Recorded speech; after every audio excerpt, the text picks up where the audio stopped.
Thank you, Professor Bautista, for your kind introduction. My name is Margaret Sheen Wang. I am the Director for Center of International Education, Office of International Affairs at National Taiwan University. It is a great honor for me to be here on behalf of National Taiwan University, Taiwan, today to present the topic, very important to us, education without borders. NTU hosts ASAIHL earlier this May. I just want to see a raise of hand. Can you please show me a raise of hand who actually attended National Taiwan University ASAIHL conference in May? Great, wonderful. It's really nice to see some familiar faces. I see some in the audience I recognize. Hi. And thank you very much. And thank you also for UPM to host this conference. Your hospitality and generosity we really appreciate. And the president, also Secretary General, and all the board members here today, thank you for being here with us.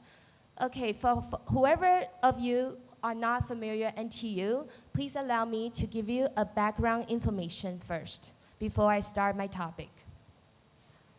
At National Taiwan University, our mission is research to create new knowledge, teaching, cultivate talents, which I will expand a little bit further today for education without borders, service, contribution to our society, and the greater society of our globalization and entrepreneurship. Is to combine theories and practice all together for our general future students. At National Taiwan University, let's take a quick glance. We have 11 colleges, liberal arts, science, medicine. We actually very strong in medicine because university started as a medical school. And law, bioscience, resources, agriculture, engineering, electrical engineer, computer science, management, public health, social science, life science.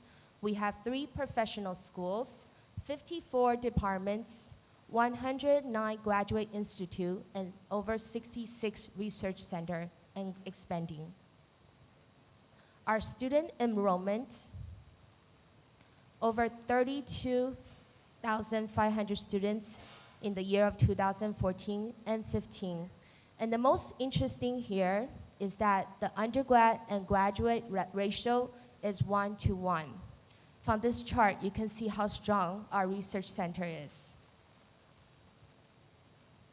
Our partner institutes, we have over 500 institutes we're partnered with across over 60 countries, international faculty over 200, almost 5,000 international students over 77 countries, 800 English taught courses. So a lot of times we have students from overseas, study abroad students coming into NTU.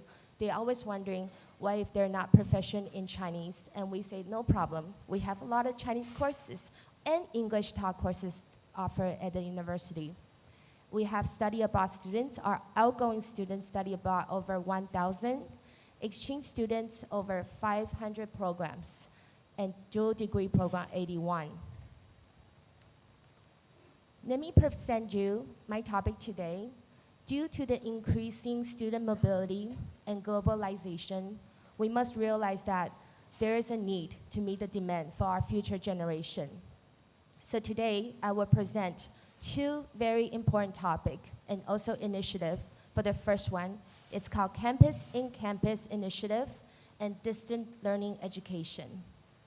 What is Campus in Campus? Campus in Campus, it's a student mobility initiation for students, faculty, and administration staff. Here's the flow chart. You can take a look. When you think about mobility of students, don't forget, overseas support staff is very important. Therefore, we also want to set up overseas office in the partner university. What they do is they help to facilitate the curriculum, the program, and student support. Oftentimes, when we think about study abroad, we always think about student safety and emergency. So those overseas support staff are very important to play a role in the student's life and safety, aside from the academic education. And then we'll look at the courses too. what are our students do when they're in the campus and campus program? As I don't know if everyone's familiar with jukebox. Anybody familiar with jukebox? Yes, okay. Jukebox, it's something that when you put a coin in, you can select songs. It's like you see, when you go to karaoke, you see a whole list of songs in front of you and you pick out the songs that you want. So basically the idea, the concept of campus and campus is also the same. What you do is you pick the songs or you pick the courses you want, and you have no restrictions.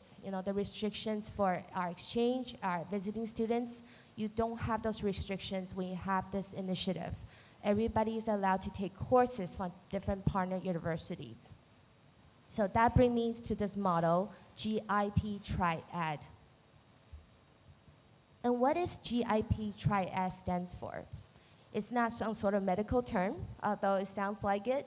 It's called Global Innovation Joint Degree Program. The focus here, once again, is student and faculty mobility. From this, you can see there are 3 countries, 3 different universities involved: National Taiwan University in Taiwan, University of Tsukuba in Japan, and University of Bordeaux in France.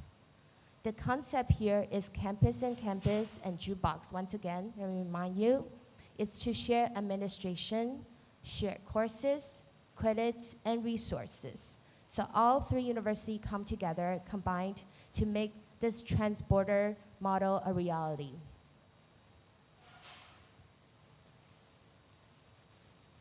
This program combines agricultural and medical sciences. You may say, why is this important? As everyone knows, and from the guest speakers earlier on, talk about global warming and climate change, there's been an increasing need of our sustainable food, energy, and health issues. So at this graduate level, we help our students learn, understand our health issues and how to sustain food and safety. So those are very important issues we face today, and it's a challenge for us. So students in this program travel without border boundaries. They take courses across these 3 universities and receive credits. So this is what it looks like. For first semester at University of Tsukuba, Tsukuba is known for their close connections with industry, government, and education. And it's very strong in interdisciplinary education. So students here will take core courses from Tsukuba, and for the second semester, they all move to National Taiwan University. And here, as you know, Taiwan is surrounded in a sub and tropical environment known for agriculture and medicine, traditional medicine here, and rich in heritage. And here, additional to Japan's cultural, in Taiwan, they also learned the rich Asian culture and history and heritage as well. For the third semester, they moved to France at University of Bordeaux. They study food, health, safety, energy, and also Western application. So you see, we have the Asian influence of the students and also European influence as well. So the students has a good combination from both East and the West. And finally, for the final semester, semester 4, the students get to choose at University of Tsukuba, National Taiwan University, or University of Bordeaux. At the end, they receive their degree. So let's take a quick glance again. For first semester, they study entrepreneurship and all the core courses. Second semester, corporate and cultural working. And here, besides studying, they actually have field placement and internship. Third semester in France, their influence in Western culture, corporate working, and also internship and field placement. And finally, the final semester. This is up to the students. They can decide whether they want to be at the end of the 4th semester. And then they have to fulfill their requirements, of course, a report and evaluation. Okay, So here's a cute little cartoon for those of you who likes cartoon drawings to make this illustration work. So from the first semester to field placement, internship, and finally completion. This program attracts and recruits and keeps students. So we think about student mobility, we always want them to come backwards too. So student travels and learn the uniqueness of each countries without any boundary or borders. This brings me to distance education. What about the students simply cannot afford to travel or just want to stay home? This is what we offer, distant learning education. Open courseware and MOOCs, Coursera, and others. And NTU courses to the world. NTU has more than 120 million views of the all the NTU and also the Coursera courses combined. So here's our distant learning. NTU has its own open courseware, has more than 130,000 views every month. And it won the Open Courseware Award for Outstanding Award in 2014. A few years ago, Coursera, American company, approached NTU and invited us to open up courses on Coursera. Currently, we have 22 Coursera courses in NTU. And the famous one is the one that previously the Empire of China, Qin Shi Wang. This is the first Chinese course open on Coursera, and also probability course. Pegamo. Pegamo is by Professor Benson Yip.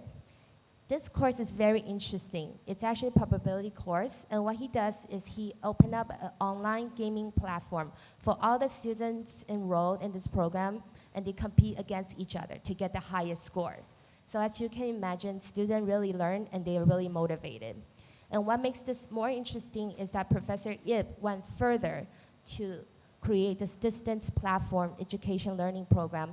He created a program, adopt curriculum for K to 12 graders in Taiwan to use. So this is good for students that doesn't have the luxury of education or needs to have broader sense of the world.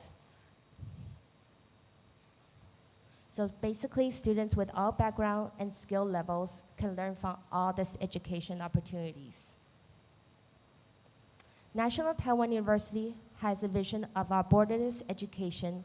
We believe in our mission, culture, edge research, and teaching.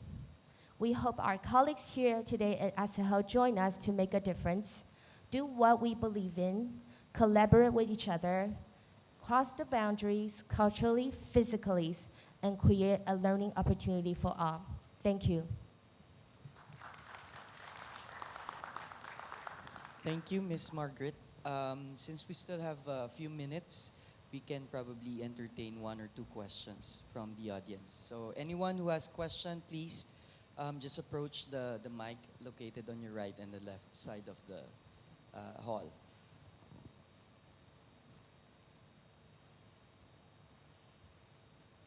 Yes.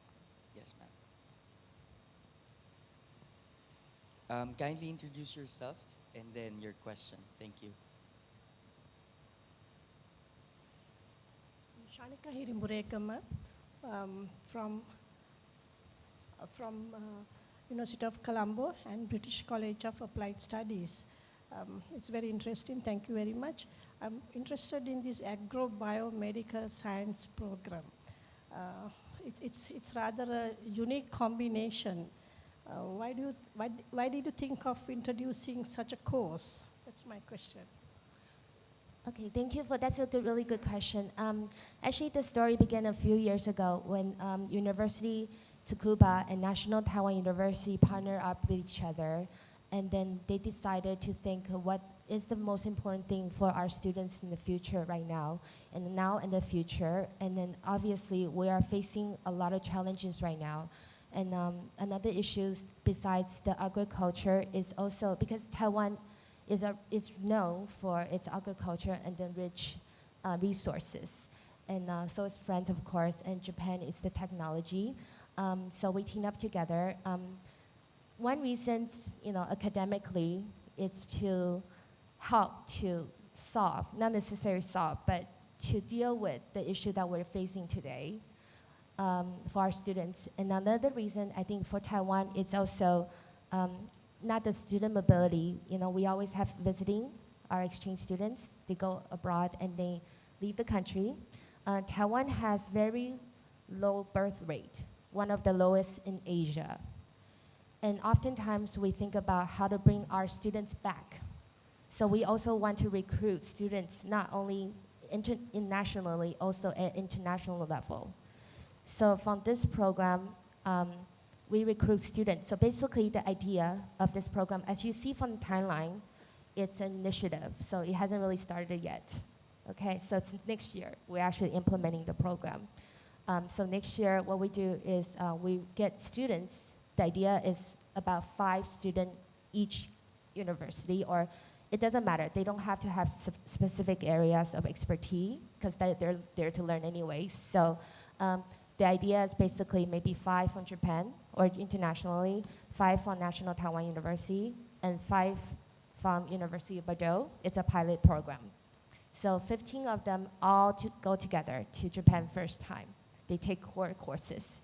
And through this course, they learn to communicate with each other and see their values, you know, share the similar values. And then for the second semester, they get to know each other a little bit more. That's when they start to do the field placements. And this is where the company comes in as well, the entrepreneurship. We team up with the company corporations. They intern there. So they get a hands-on experience there. You know, so this is just not academic. We're already beyond our academic and teaching platform. We're actually move on to internship and social responsibility, because we want to cultivate our future generation and make them realize what is important. But internationally, this is our vision for international education without boundary. Thank you for your question. Okay, we still have one more question. Yes. Please introduce yourself and then. Thank you very much. I'm Duya. I'm from Hasanuddin University, Makassar, Indonesia. I will be next year host for the ASAIHL conference, and I hope everyone will be attend to Makassar next year. Yes, it's very interesting presentation of you, and we believe that in the future, distant learning and joint degree program is very demanding program for having internationalization, higher education. But my question is, just would like to compare about how your country managed this program in our country. For my country in Indonesia, for having joint degree program in our university, or if we're managing distant learning program, we have to require the approval or endorsement by the Ministry of Research, Technology and Higher Education. It's quite complicated for several universities. Yes, have to be fulfill several standards in a way to have get the approval. So what about in Taiwan? Do you have a kind of procedure to get the approval from the government, or you can manage by your university itself? And the second is about the distant learning. We are just wondering about how this the quality could be managed in the future. What about in your government? If there is a kind of Directorate General to take care or to manage the quality or the services for having a distant learning program in higher education well managed and well services, or just managed in all Directorate General in higher education? Thank you very much. Thank you. Those are very pertinent questions. Because National Taiwan University, we work very closely with the government, believe me. We're not a private sector, so we do have to go through a lot of approval process. With this program, what makes it interesting is that it takes a long time of planning and a lot of approval, like you said. First, we have the head of our universities. It's called the steering committee. what the steering committee do is they're the one who has the goal, the overall concept, and then the agenda set up, and also the working committee. So the working committee could be the people that are just right below, the presidents and the vice and all those people next to the steering committee, and also the administration. So prior to establishment of this program, we have to work really closely together. We also have to make sure we have enough staff, like faculty-wise, to support the program. Because some professors, they're excellent professors, but they're the one that has to do a lot of work behind it too as well. So it's definitely a international cooperation. It takes a lot of time and effort. If you're interested, I'll come and see you later. We actually have a colleague who's not here today, who's the person who works for the administration side, and he can give you all the detail about that. Because one of my agenda actually is, besides the country report, is we also invite every members here at ASAIHL to think about this and then to collaborate with, not only us, but with each other. It'll be nice if you can be working with us together to set up something like this, because it's definitely meaningful and it's definitely a part of our vision for our international students or local students. Your second question, it's about how do you make sure the quality or for our distant learning education.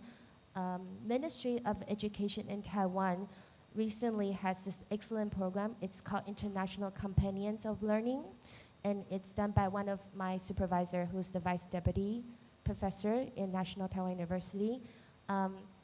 This program is a distant learning education program. Basically, you have one student, local student, teamed up with another student who's the international students. And both of them join together to teach distance learning curriculum, or just via Skype. If you're familiar with Skype, basically it's a video conference. So they team up with each other, and then they do the distance education to students that are in the suburb area or that are not in the city. So it's like an interactive teaching course. So besides those ones that you see in my presentation, the first one's a speech, basically clips, and the other ones are just classes, a series of classes. There's also the interactive learning, where the students get to engage online. And of course, we want to make sure the quality is there. So all this is recorded. So their interactions with each other or whatever they're teaching online is recorded. And that's how the professor is able to grade the students as well. So this is done through our Ministry of Education. If you're interested, you can definitely Google. It's called International Companions for Learning. This is something that we started at National Taiwan University. I hope that answered your question. Thank you. Thank you once again, ladies and gentlemen, Ms. Wang Thank of you. the National Taiwan University, Taiwan. Now we move on to the second presentation. This is entitled Student Admission System in State Universities in Indonesia. And to report this, may I call on Mary Napitupulu and Ilham Mahmoud of the Tadulako University and Hasanuddin University, Indonesia.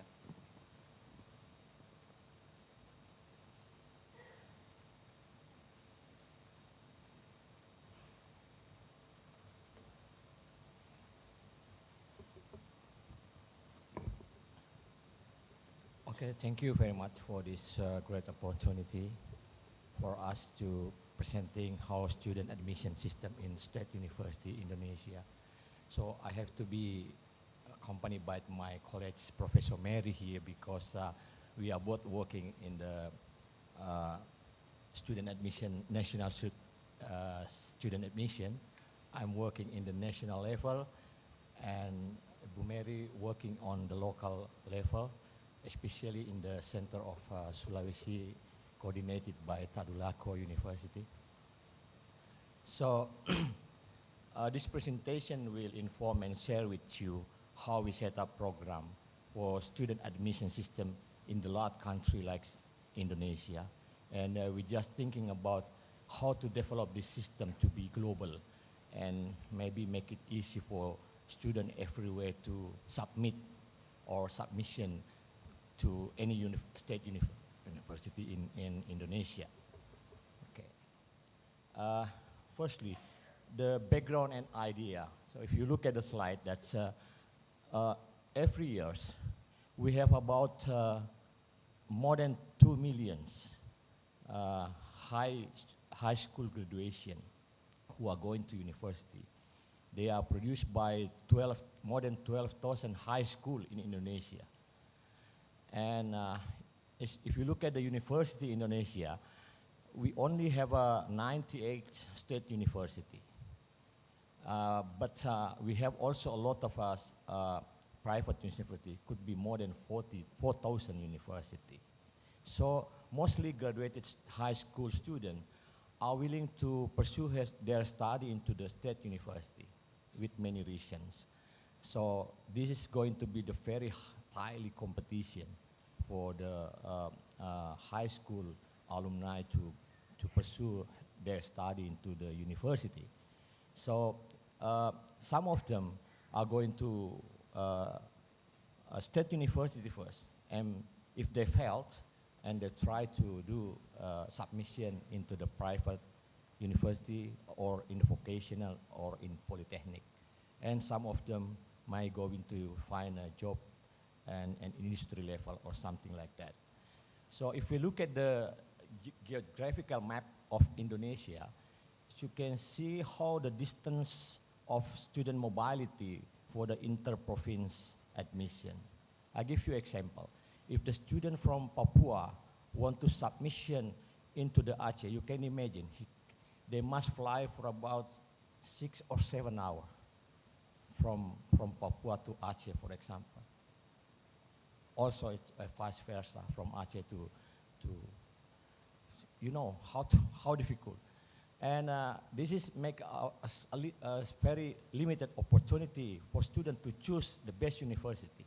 So that's why we set up the system, how to make easy student to choose any university in Indonesia, especially state university, without they leave their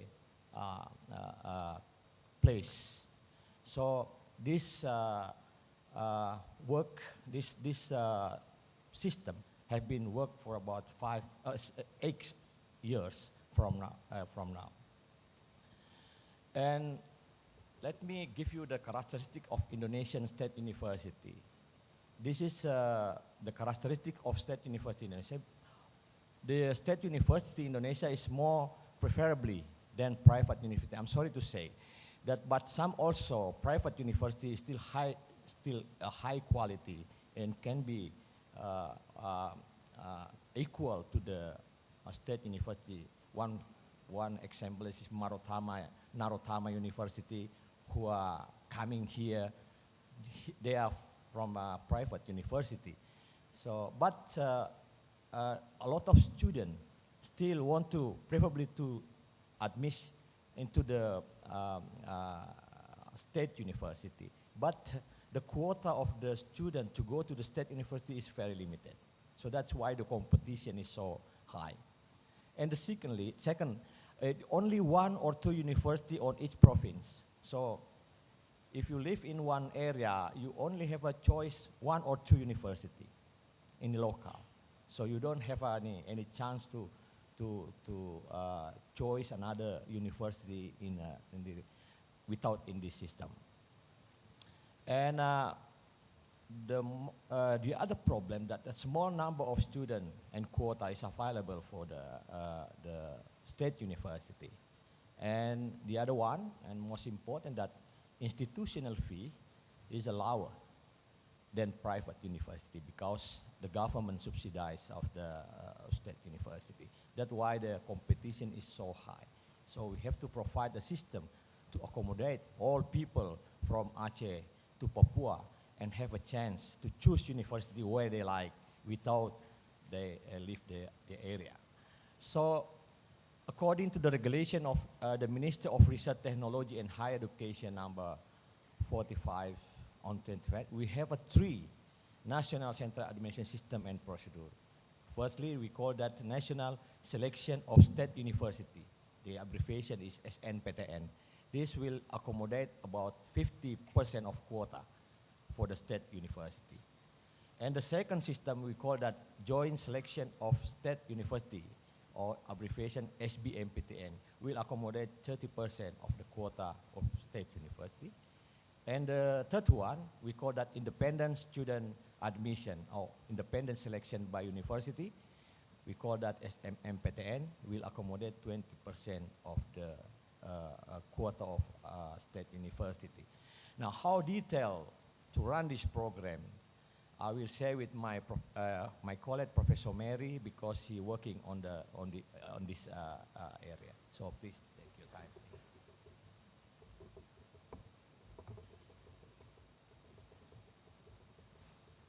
Okay, let me introduce a very quick brief so we won't get sleepy. Need maybe 5 or 10 minutes to go. This is how the procedure for the national selection is going. First, the principal of the school and student to fill the data on the PDSS. We call it a PDSS. It's sort of like the database for school in Indonesia, including public school and also the private school. Then the national committee that already formed by our government through the Ministry of Research and Higher Education, they do the system and makes the rating of the student based on the subject. They can choose 3 subjects in every university they like. Then the applicants who meet the criteria on the rating using the national school identification number and password to log into the website of the SNMPTN. Here is the selection parameter. There are 3 parameters for the national selection, which are students' performance, including what the students' ranking. Well, we don't have it exactly in school anymore, but from what they get on the examination, we can still know in which level the students perform. And also they need to have non-academic performance like the extracurricular, not only the academic performance. And for the school performance, the best things, the school that they have to get a very high level of accreditations. In Indonesia, we have the ABC and non-accredited school. So if the school have accreditation A, they have more chance than the school that have the B accreditation. And the last parameter is the supporting data. This is like the geography of the school is also influence how they will be selected through the national selection.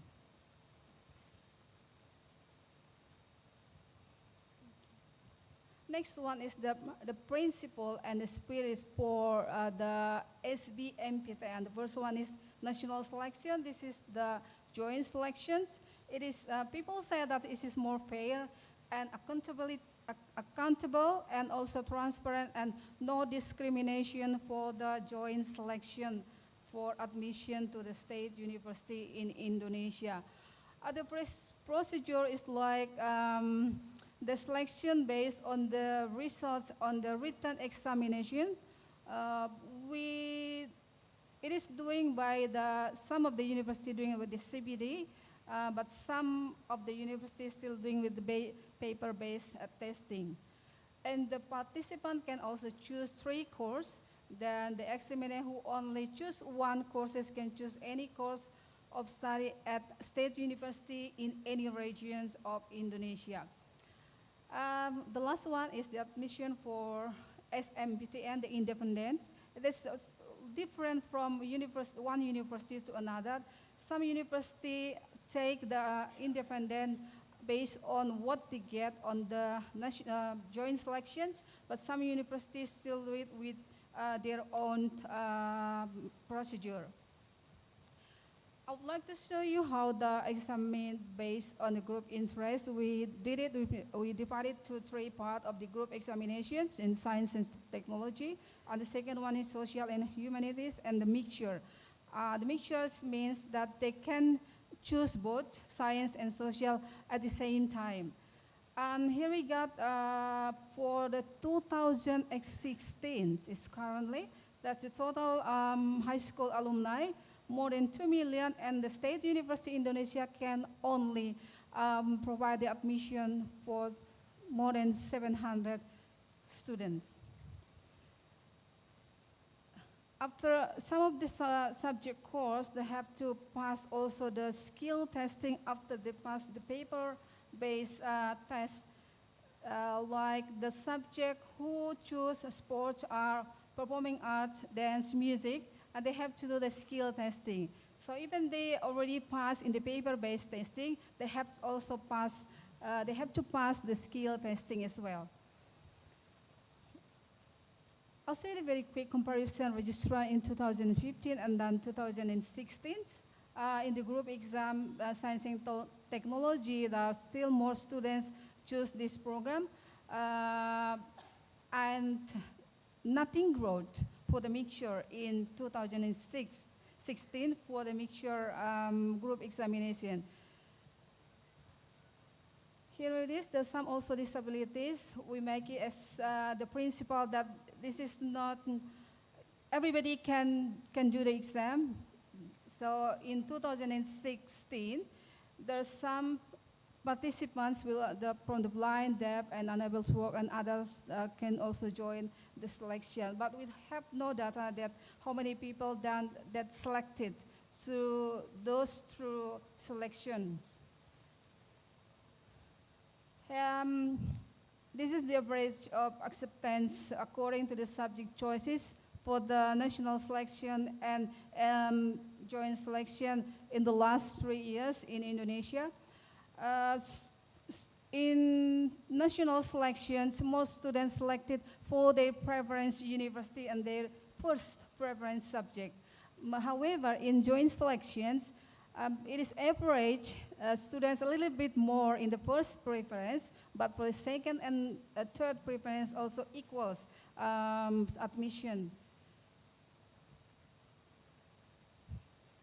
Yes, percentage of the acceptance in 2016, according to the subject, but this is not for the national selection. So what's our need to discussion about the three selection system in Indonesia? That the student admission system have a goal to make sure that the candidates are the person who can fulfill their studies. So we don't choose to do it like such as online, that without knowing the students who will admit to the university. And each categories of the selection has its own strengths and weaknesses. We believe that nothing going perfect. So some have the strengths and some have the weaknesses. Also, the more people likely to follow the joint selections because it is based on the candidate performance after graduate from high school. The conclusion is that national selections and joint selection provide flexibility for students to choose any state university anywhere in Indonesia without having to leave their own area or hometown just to do the selections. We can imagine how much money they have to spend if they have to go for the selection and then they don't get passed. And the second one, the system also provides an opportunity to the state university to accept more students from the various regions in Indonesia so that the culture diversity as one of the wealth of Indonesia can be maintained. And the last one, admission system provide more opportunity to access state university. This system, Dostro system, we believe that it will be changed from time to time. So we'll have to see, what's going to happen in 2017. Thank you very much. Thank you. Do we have, we can have 1 or 2 questions for our professors. Yes. Thank you for the opportunity. Thank you very much. I'm Kauthar Mustafa from Sri Lanka, representing BCAS campus, a private education institution. Your presentation was interesting. which is more or less similar, which is being practiced in Sri Lanka as well. But I have a question in it. Out of the three criteria that you mentioned in the selection procedures, I felt the core one was the performance in their previous studies, advanced level or secondary education. As far as I know, Indonesia is a country where access to resource is not fairly distributed in different islands. So in places where people have very less access to resource, especially for laboratory-based education, science education, the performance of those students compared to the others will not be the same and comparable. So I'm a little interested to know how that has been compensated and they are equally treated or fairly treated.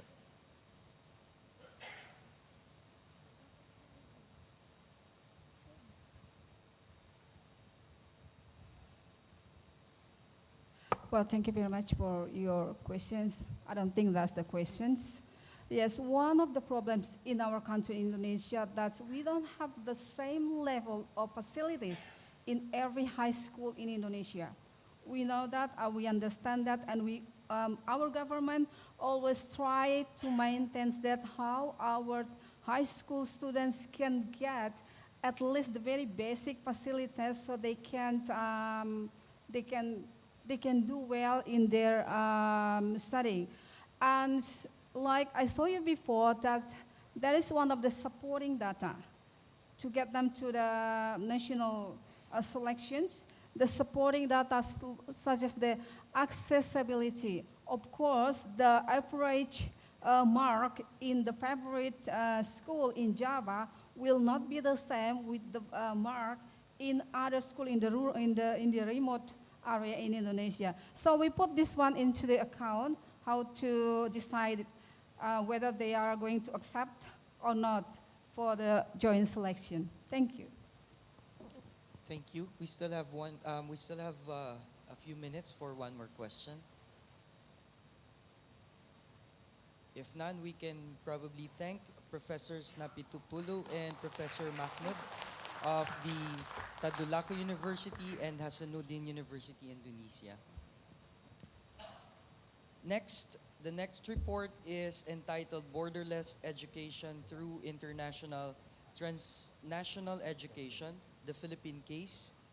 Let me call on Ms. Patricia Lagunda of the Baliwag University, Philippines.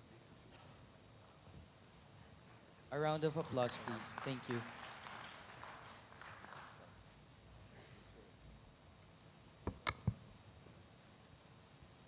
Good morning. Allow me to present to you just a very general perspective of the transnational education in the country today, its current status, and what the issues and challenges are that await us for this initiative. But first of all, maybe I'd like to call on the delegates of the Philippines. Can you please rise? Hi. Hello. Quite a large delegate. Okay, let me start by saying globalization and the influx of information technology have impacted all nations, societies, and institutions worldwide. In the Philippine education sector, institutions, particularly of higher education, are increasingly embracing a paradigm shift from the traditional site-bounded approach to borderless education via transnational education. The shift implies a change in teaching roles and styles, among others, as dictated by borderless learning and teaching. Borderless education encompasses a wide range of activities from online training, offshore campuses, technology-assisted teaching, and franchising of curricula. Meanwhile, former commissioner of the Commission on Higher Education, which is the state regulating body for higher education in the country, Commissioner Sanggalang, described internationalization as a process on integrating an international or intercultural dimension in the teaching, research, and service functions of the institutions. It also involves a process of interchange of higher education between nations, between national systems of education, and between institutions of higher ed.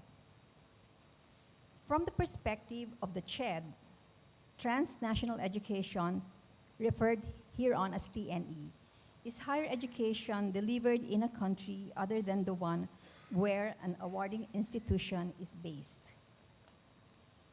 This presentation aims to describe the Philippines' current attempt at transnational education, or TNE, as a program aimed at borderless education and internationalization, to state and describe the regulatory initiatives or frameworks governing TNE in the country, and bring to the fore some issues and concerns in the implementation of the TNE program. Within the framework of Philippine higher education, the objectives of internationalization are to enhance the quality of Philippine higher education and lead to a wider interaction of knowledge networks, thus stimulating innovation and technological advancement. From the perspective of Philippine higher educational institutions, former UP President Pascual said of internationalization that it is about adopting an international outlook and aspiring for global competitiveness manifested in increasing mobility of students, the proliferation of academic partnerships in education and research, delivery of education online and via other technologies, international QA or quality assurance mechanisms, and accreditation of curricular offerings and the changing profile of the faculty, students, and administrators.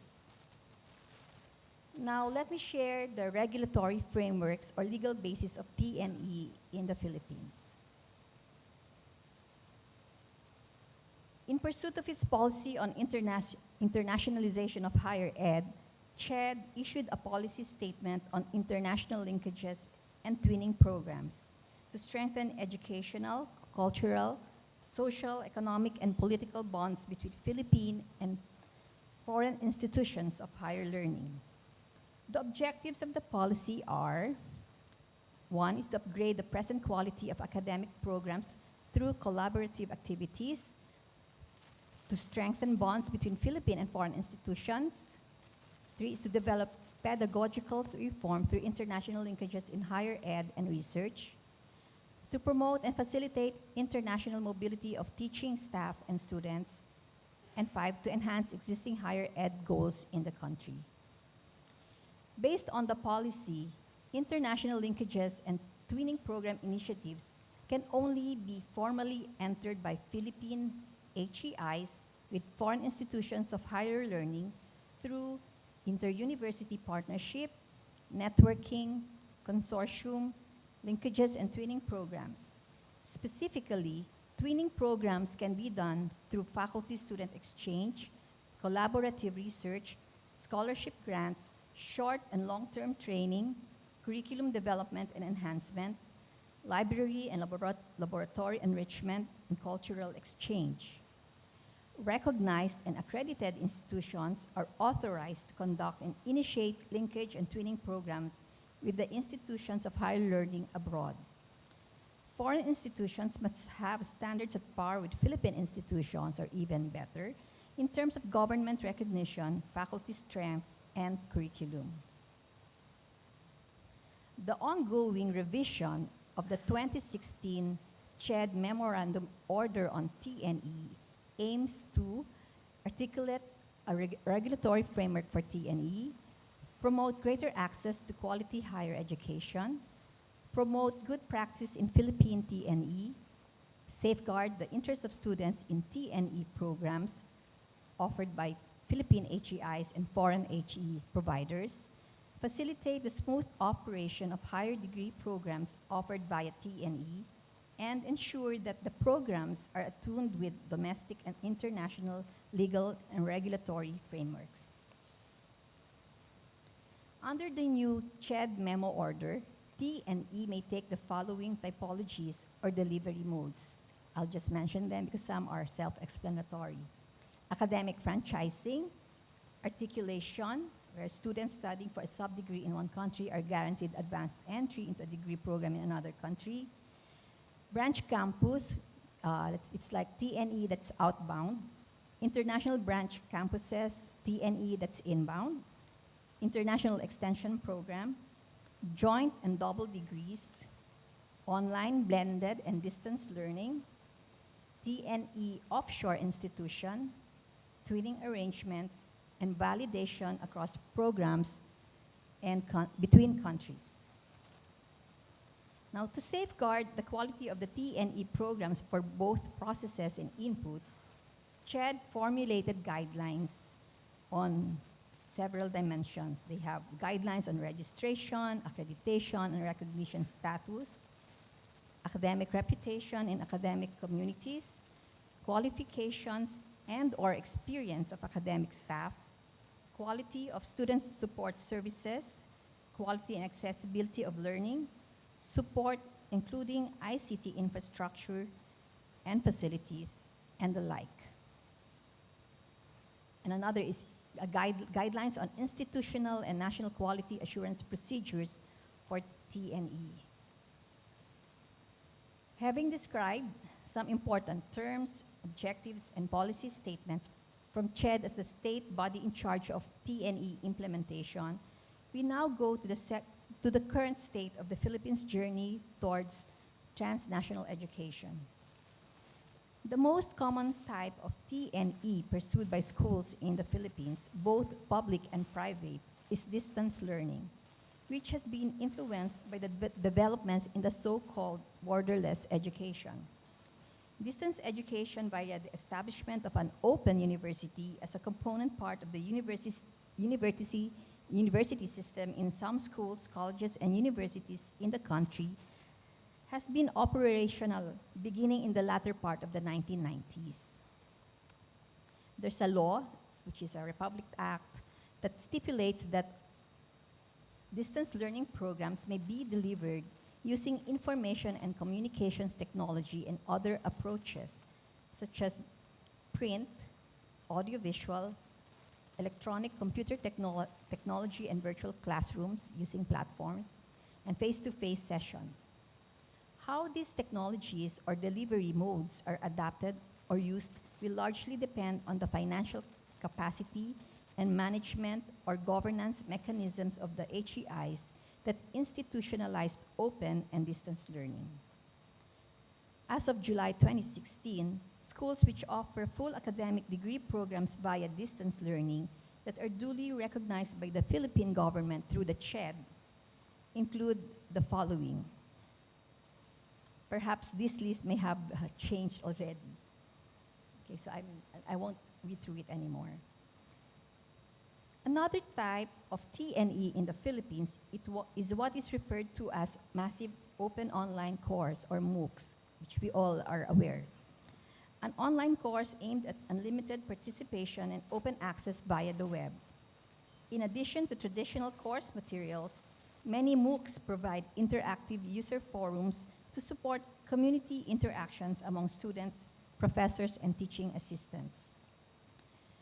The University of the Philippines, being the forerunner of distance education in the country, has offered MOOCs since 2014, inspired by their experience in offering credit and non-credit courses in the distance e-learning mode for more than a decade.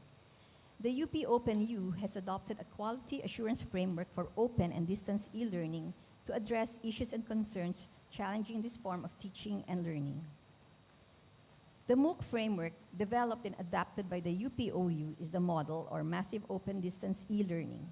This uses online learning methodologies to enable multiple forms of interaction and dialogue that can bridge the distance between teachers and learners and provide access to a vast array of interactive and multimedia resources used to design learning environments for learners in diverse circumstances. As with any other educational innovation and initiatives, TNE in the Philippines is not without its problems, issues, and concerns. These represent challenges for the important government bodies and even HEIs. While it would be certain that the direction or trend is for HEIs to move towards providing educational services online as a result of international events like ASEAN integration, one issue relates to the reduction of the quality of education at the level of higher education. This could be compounded by the emergence of schools that are considered diploma mills. Unless they are verified as legitimate distance learning providers, the risk is high for transacting with the so-called diploma mills. TNE is equally confronted with management and governance issues such as those that relate to permits, recognition, and accreditation, quality assurance, curricular content and standards, and tuition fees.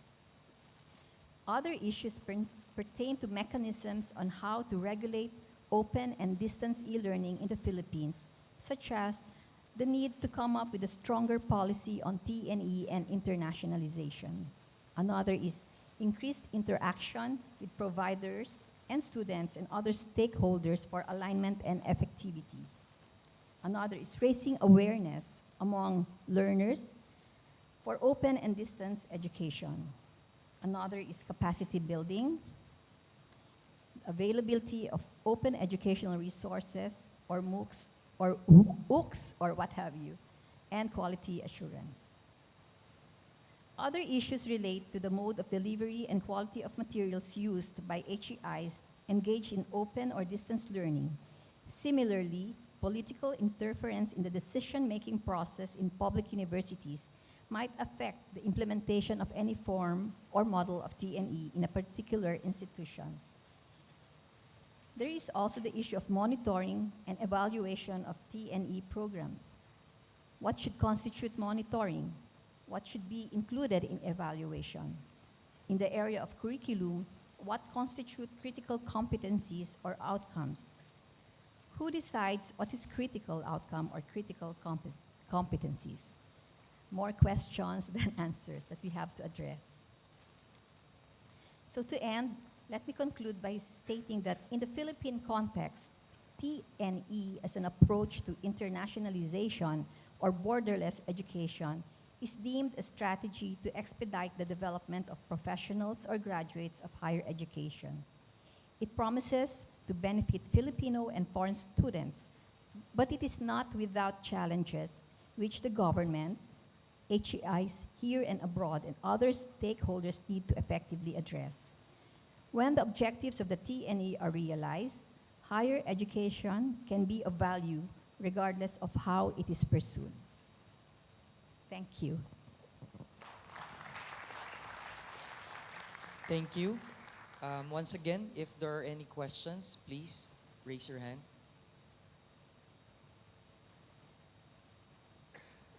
Okay, so let's move on to the next. Once Thank you. again, thank you. We have Dr. Lagunda of Baliwag University, Philippines. The next report is entitled A Case on Borderless Education in University of Kelaniya, Sri Lanka. And to present, may I call on Professors Herald Fernando and Wijanayake of the University of Kelaniya, Sri Lanka. A round of applause, ladies and gentlemen. Thank you.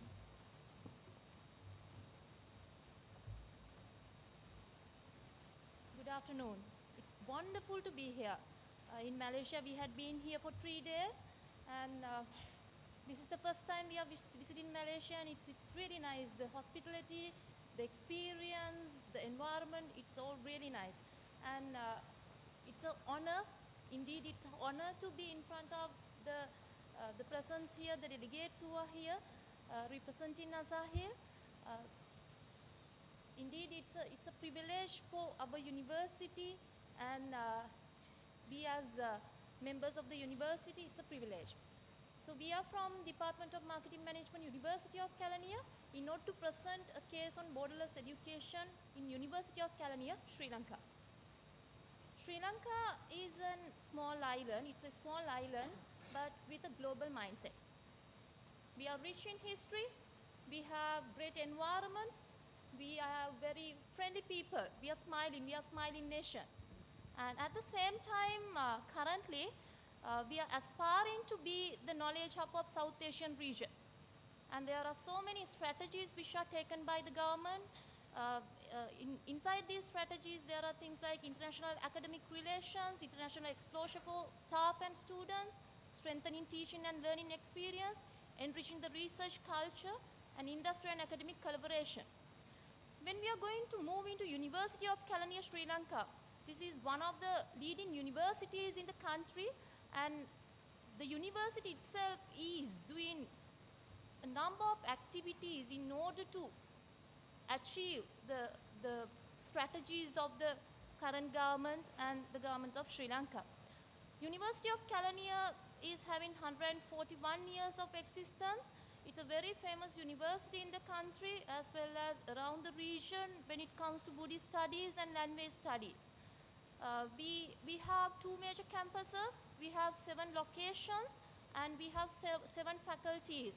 The faculties are including Faculty of Humanities, Social Sciences, Science, Medicine, Graduate Studies, Management, Commerce and Management Studies, and the new addition is on IT and computing. When it comes to our university, we are the first green university of the country. So on our way towards the preferred global learning destination, we carry out a number of activities. So in there, mainly the numerous programs, scholarship programs and training opportunities which are available for academics and students are opening up our university and its students to the world. At the same time, currently we are running a program on senior visiting fellowship program, which I will be explaining throughout the presentation, inside the presentation, which is bringing in international exposure to the students. So we are on a collaborative path with international scholars. At the same time, we have number of international affiliations which are making the mobility, which are increasing the student mobility. And at the same time, there are a lot of industry university strategic partnerships which are helping us in curriculum development and delivery. So moving on to the first one. When it comes to strategic training, when it comes to scholarships and training which are for academics and students, we have a number of partner universities and institutes which are helping us to move towards international perspective. And at the same time, we are having a lot of opportunities in exchanging students and increasing student mobility. So some of these partner institutes are including Confucius Institute in China, and we have DART, which is the German Academic Exchange Service. We have European Commission with Erasmus Mundus, and we have things like Korea Foundation and Japan Silver Volunteer Organization. These are some of the programs which are there.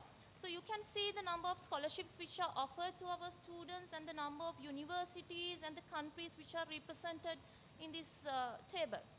So in here, what is happening is our students are getting opportunity to travel abroad, and our academics are getting an opportunity to travel abroad. They will be doing collaborative research, they will be learning, and at the same time I was telling you that our university is one of the leading universities in Sri Lanka when it comes to language studies. So our belief is if we are to learn languages like Chinese, languages like Korean, even Japanese to French, the students are to go there, they are to live in that country where they will be really practicing the language. So these scholarships and these partner institutions are going to manage this particular language development and other study development. Apart from that, this is an innovative program which was introduced by the university in this year, which is called Senior Fellowship Program. So in here, we are getting the opportunity to invite scholars from foreign universities to visit our university and spend time with us. So right now we have over 15 senior scholars who are with the students. So they are helping us in undergraduate and postgraduate lecture series and curriculum development.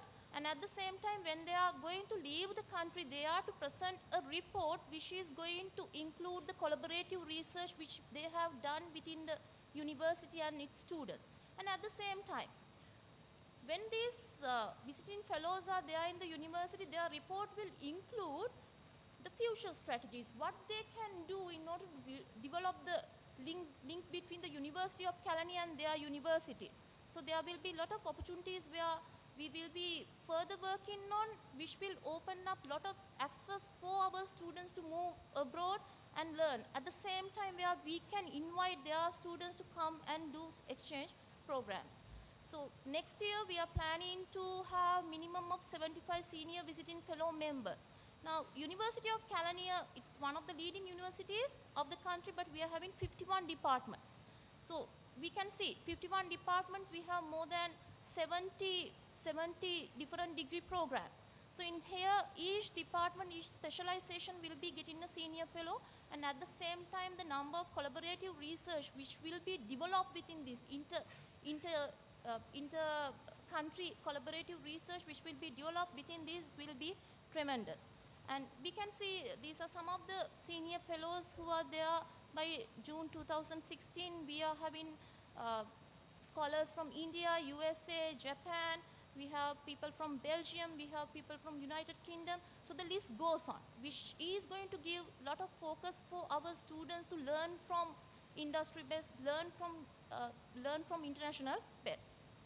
And in order to carry on the presentation, I would like to invite my colleague Shanika. Over to you, Shanika. Thank you, Miss. Good afternoon to everybody. Let me talk about the other strategies we follow in promoting our country as a preferred global education center. One of the third strategy we follow is the international affiliations of University of Kelaniya. We have many institutes we have started in different countries. We have started our branches in 4 countries, including Malaysia. We have a branch in China. We have another in Hong Kong. We have another in Singapore. 4 affiliations already. We have started branches in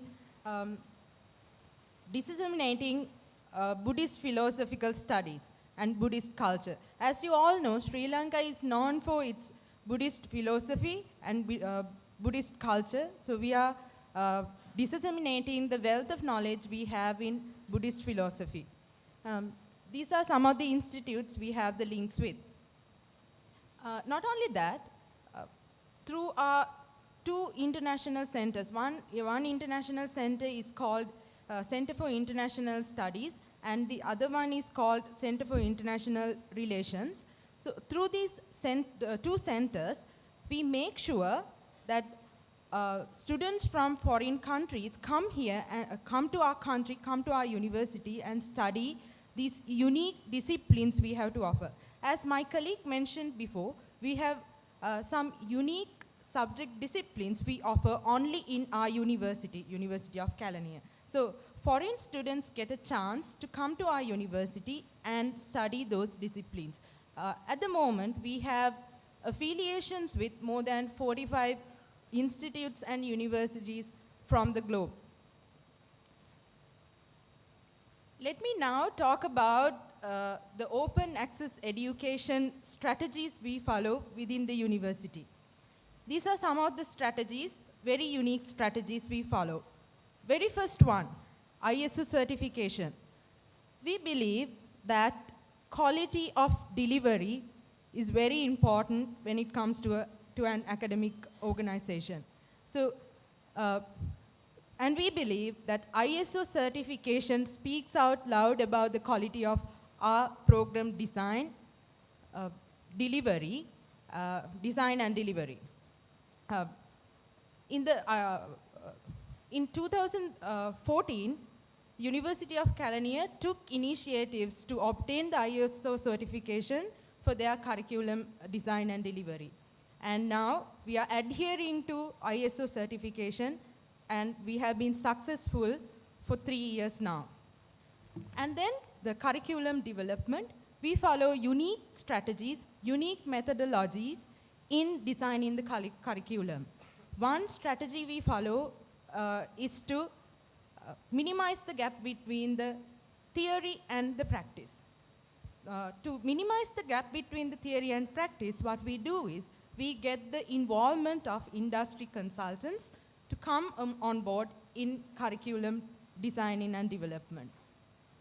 There, we identify the gaps in the current curriculum or ongoing curriculums every 3 years' time, and we get the consultancy from the industry to upgrade the curriculums.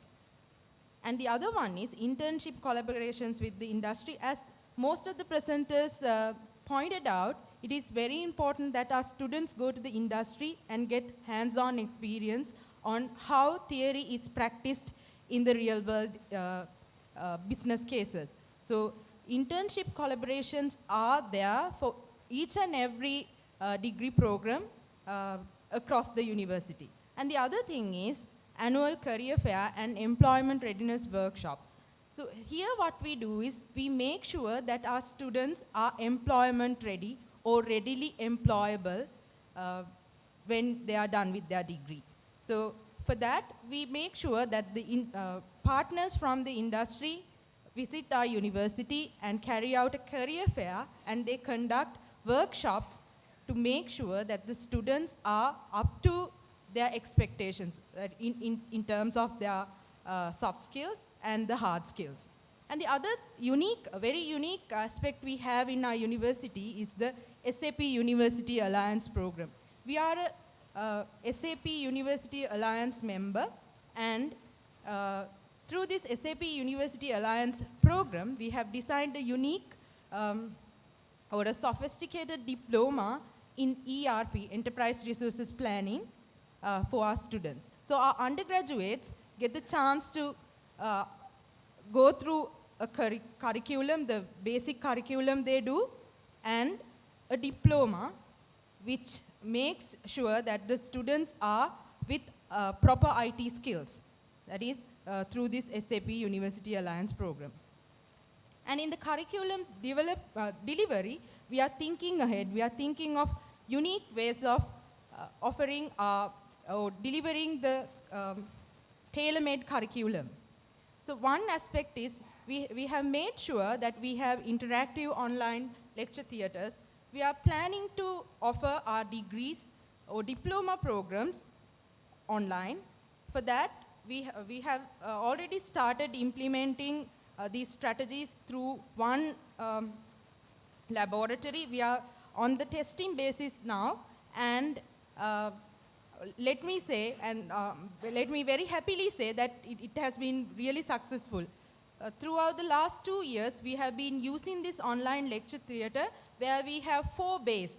One bay is dedicated for Kindle library, and another bay is dedicated for video case studies. Another bay is dedicated for ERP video navigations, and another bay is dedicated for self-geared language training. In Sri Lanka, students learn students go through their secondary education in our mother tongue, that is Sinhala, and when they are to carry out their higher education, they have to do it in English medium. So students find it difficult to switch to English from Sinhala straight away. Therefore, we make sure that they get the proper language training in our online lecture theater, where we have implemented Rosetta Stone software, and we get our students to get trained in this online lecture theater on English language. And the other thing is, in the program delivery, we make sure that we get the industry expertise, and we have already made up a link with one well-known company in Sri Lanka in offering ERP training, which is called Attune Lanka Private Limited. Attune comes on board in delivering the ERP course. And the other very important thing I shouldn't miss out is the soft skills development programs we have. In our department, or in our university, we have implemented a diploma in soft skills, which is called Diploma in People Skills, which is again was developed using identifying the gaps in skill gaps in students and skill requirements in the industry. I have so many things to say, and I have very little time to say all that. So I think I could make a good impression about my country and what we do in our university. Thank you so much. Thank you. Again, our friends from the University of Kelaniya, Sri Lanka. Now, just before we take our lunch, we can probably call one question. Okay, let's have two questions. Yes, let's start with you, please. Thank you. Okay, thank you for the opportunity. My name is Taufik Al-Mamun. I'm from 11 Maret University from Solo, Indonesia. Actually, I have two quick questions. First, about the uniqueness that you said as, what is it? Especially in Buddhist philosophy, as the characteristic, as the strong point from your University of Kalenia. I would like to hear, I mean, the way that your university actually apply this kind of uniqueness in terms of thought, because our university also standing at the same idea of the Javanese philosophy. Is that, what is it, in the form of study programs or research focus, or what is it, it is part of the way that we developed knowledge in terms of many faculties that, that we have, by, colored by the, what is it, local thought. And then secondly, in terms of your online lecture theater, is that also include the uniqueness? And then is the target is actually student from Sri Lanka or international students? Thank you. Let me talk about the online lecture theatre first. At the moment, it's in the testing stage where we open it up only for the students who are in our department, Department of Marketing Management, University of Kalania. But in the future, we are planning to expand it to all the Sri Lankan students, and maybe in few more years to come, to the world, to all the global universities. And yeah. At the same time, I think my colleague forgot to mention one of the specialties in this online lecture theatre. So there are some now case studies. Usually when we are talking about case studies are coming in the test material. So what we have done, we have developed e-case studies, video case studies. So which are really proven successful, where the students, these case studies are developed with the learning outcomes of each of the modules, and students are getting the chance to learn with these case studies, which are electronic case studies. So they have the chance to view the case reports, case presentations, the organization in reality in here. So which can be really applied into a larger context, because case studies can be applied into a larger context, which is really proving very fruitful. And in order to move into the first question, University of Kalania, with its 141 years of history, I actually forgot to mention, this used to be a Buddhist monastery. University of Kalania used to be one of the leading Buddhist monasteries of the country. So we are very famous for Buddhism studies. We have a faculty of humanities and faculty of social science especially, which are really focusing on these Buddhist learning. So we have number of study programs, especially the Department of Pali and Buddhist Studies, which is undertaking number of study programs which are very famous around the region. That is the department which is actually collaborating with international institutes which are in Malaysia, Singapore, China, Hong Kong, in delivering Buddhist studies to other countries as well. So it is mainly happening through study programs, plus Sri Lanka being a country where Buddhism is, I believe the philosophy is there. Even I'm a Christian, but still I believe I have a lot of things which I have learned from Buddhism. So even within our students, that perspective, that culture is there. Thank you. Thank you. One last question. Magandang hapon sa inyong lahat. That's good afternoon in Filipino.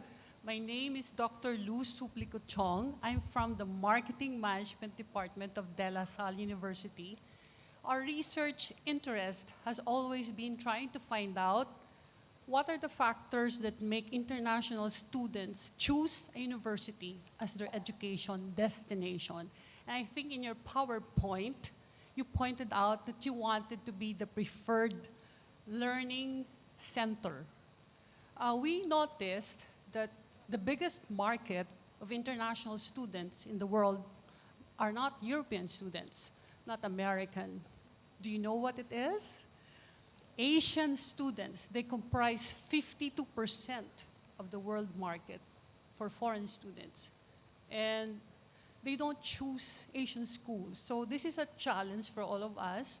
And I wanted to hear from you, perhaps, and we can share in those countries that are members of the Association of Southeast Asian Nations about best practices. So based on your university, what are the factors then that perhaps international students would choose in preferring your school as a university destination? Or what are the tools that you use to promote the university as an education destination? Thank you.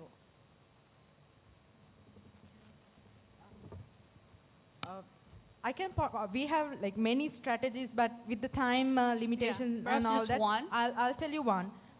In our department, we have a way of, we have a degree program and Yes. 2 diplomas we offer to our undergraduates. One diploma is called Diploma in ERP, which is based on SAP University Alliance program. And the other diploma is called Diploma in People Skills. When a student enrolls in our department, in our degree program, they can follow a degree and 2 diplomas. So once they are completed the degree, they are employable ready or readily employable. Okay, thank you. Thank you. Again, this is the report on the borderless education in University of Kelaniya in Sri Lanka. Thank you. At 7:30 tonight, sorry. May I now invite Professor Dr. Junaidi Muhidong from Universitas Hasanuddin, Indonesia, to chair the next country reports session. Thank you.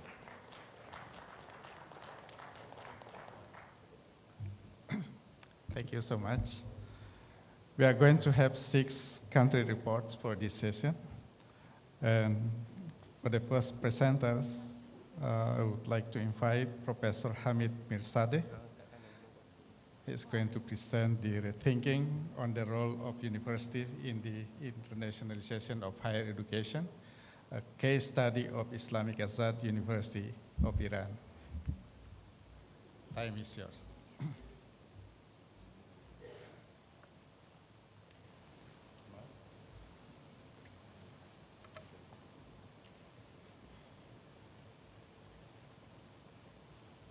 Bismillahirrahmanirrahim.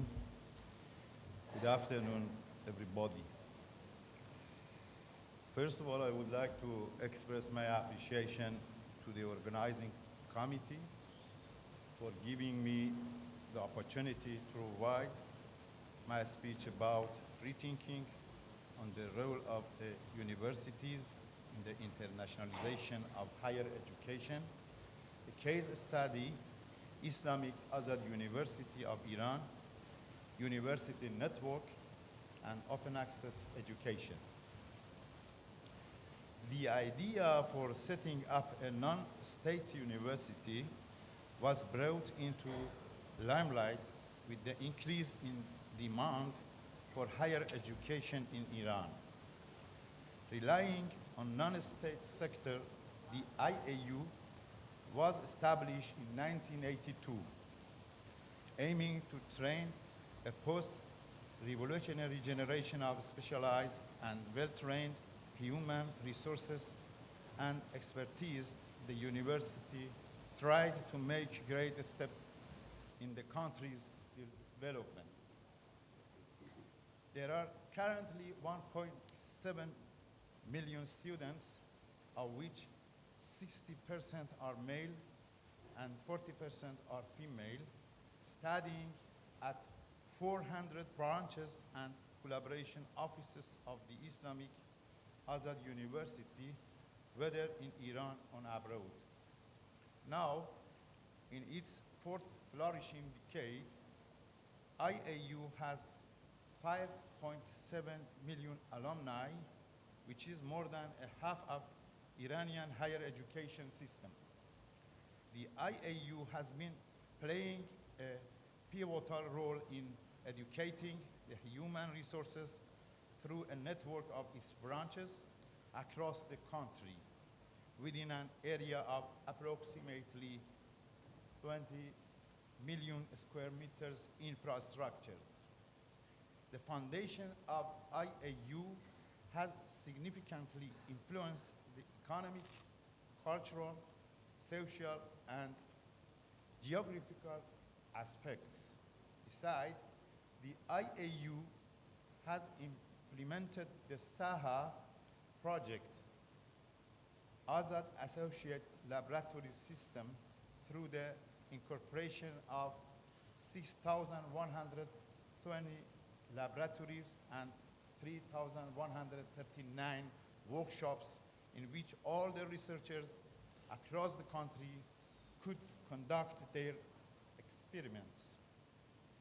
The university today, with over 68,000 full-time and part-time faculty members and 38,000 administrative staff, operates without receiving any state financial aids and fully depends on own financial resources, mostly tuition fees. It is, however, planned to provide 40% of the IAU budget through knowledge-based companies affiliated to the university, and the other incomes by the end of 2020. The university budget in 2016 equals to $3 billion US, which is provided by the tuition fees around 86%, and the rest, the other resources, 14%, such as industries and services contracts. For the last year, the university's net profit was around $200 million US. It offers various fields of study in medical science, engineering, architecture, agriculture, humanities, arts, and basic science at different levels from associate to PhD or professional doctorate programs. IAU today strongly enjoys high level of national, regional, and international academic standards, which turns it as the largest by attending university in the region, if not in the world. International affairs at IAU and International Cooperation Network is expanded recently. The expansion of communication is based on the development of international cooperation in the fields of science, technology, and innovation. For this reason, IAU, as mentioned through its international strategic documents, has considered a qualitative international scientific evolution for a 5-year term. Realization of this goal requires a plan that has been approved in the 5-year deeds of international office. Universities' international activities that are considered as influential, vital factors for the IAU's international life existence, including 1, collaboration with foreign universities, educational institutions, and research centers for promoting the university's ranking. 2nd, admission and exchange of international students. And the 3rd one, supervising international and overseas branches.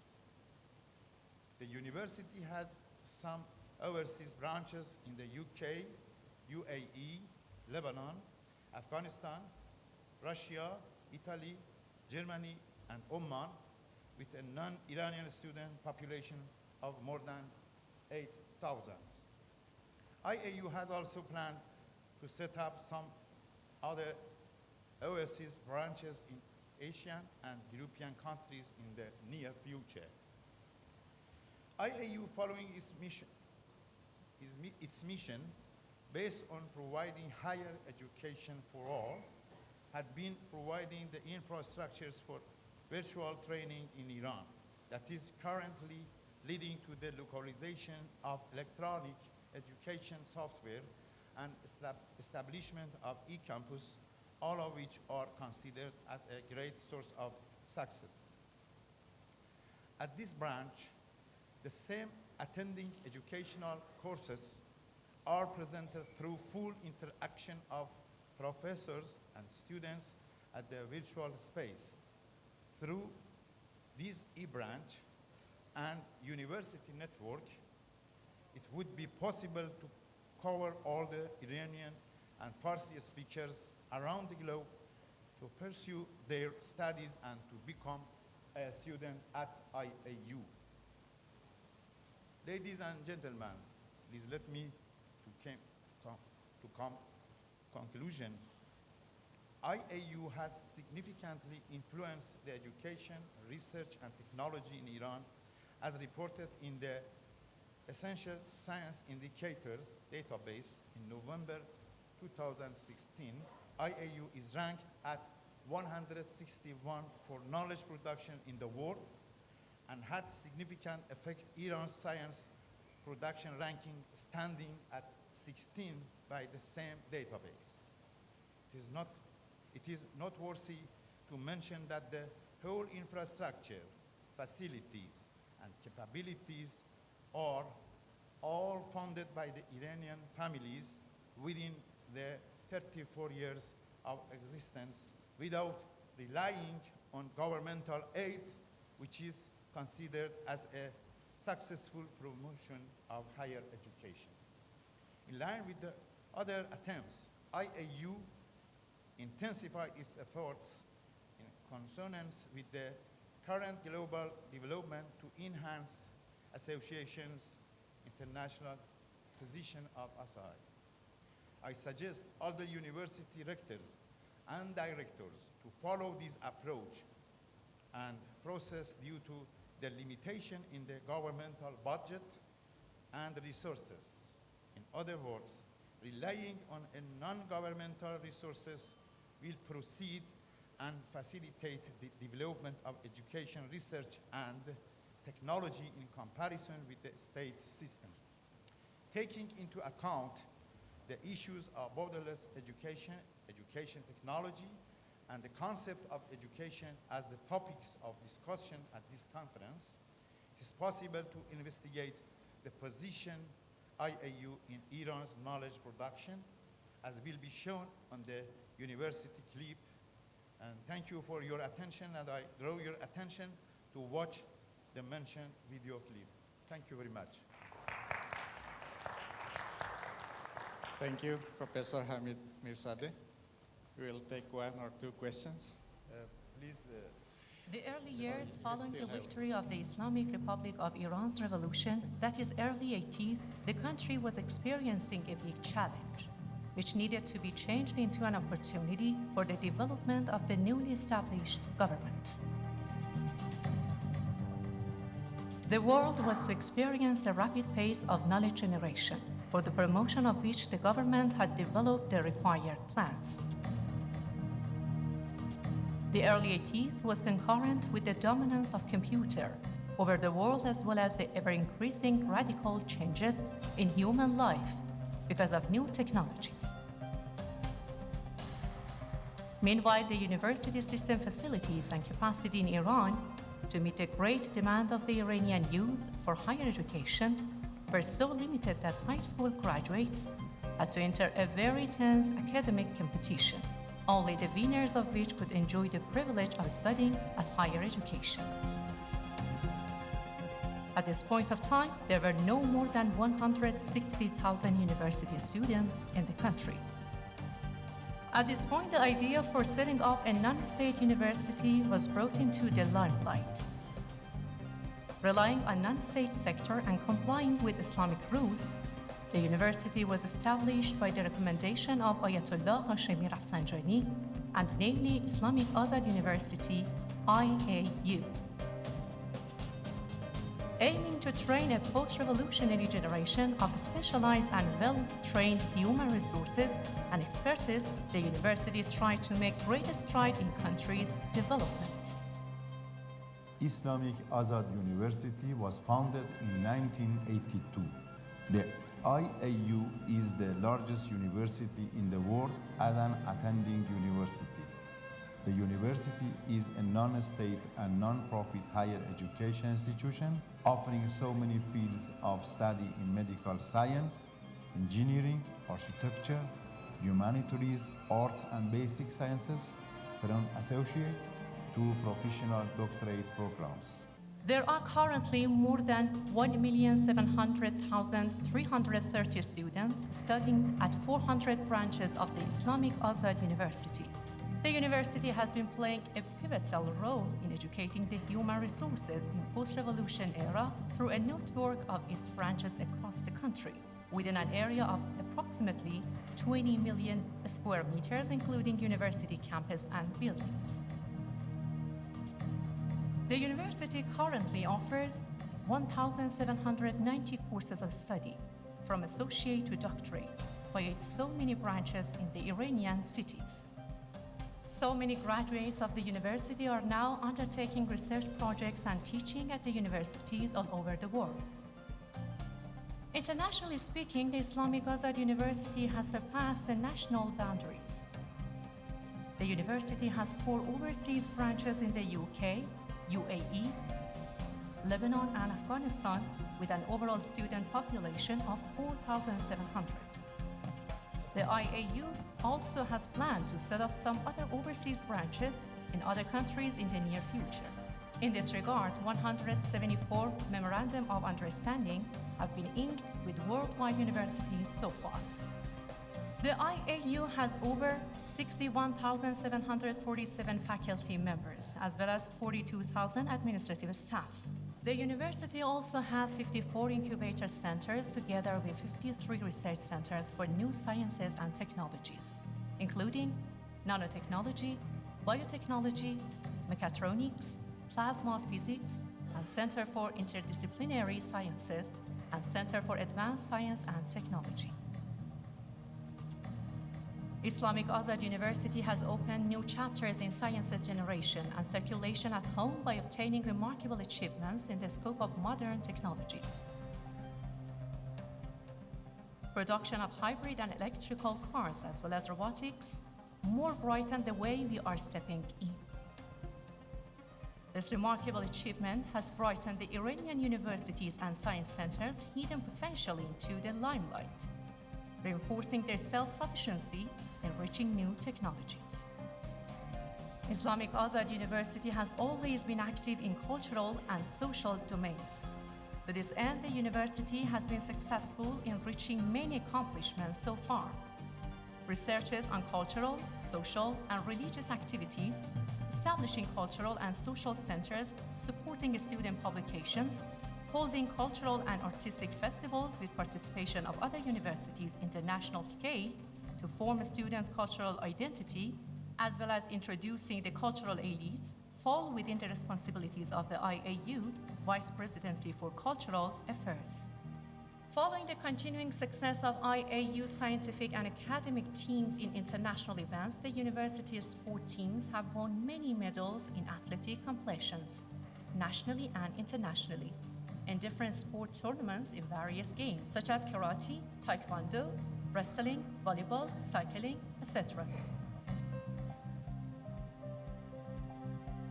In the area of medical science, the IAU has 89 medical branches, 1,575 faculty members, and 72,226 students, majoring in 51 fields of study such as medicine, dentistry, pharmacy, family and public health, nursing, midwifery, laboratory sciences, nutrition at various levels.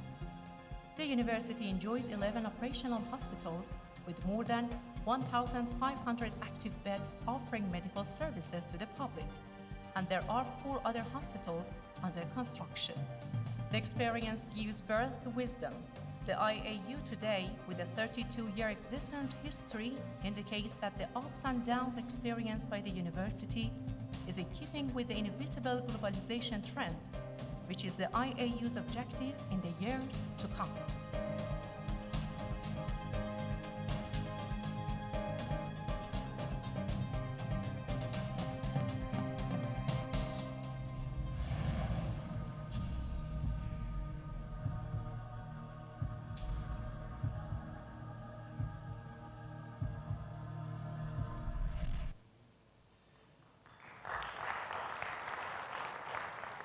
Thank you very much. I invite all of you to attend the next ASAIHL conference, which will be held in Tehran in November 2018. Thank you. Thank you, Professor Hamid Mirzadeh. I guess we'll take one question, very short question, if we still have a few minutes. Is there any question? We have. Yes, yes. Kindly introduce yourself. Good afternoon. I'm Perla Carpia from the Philippines.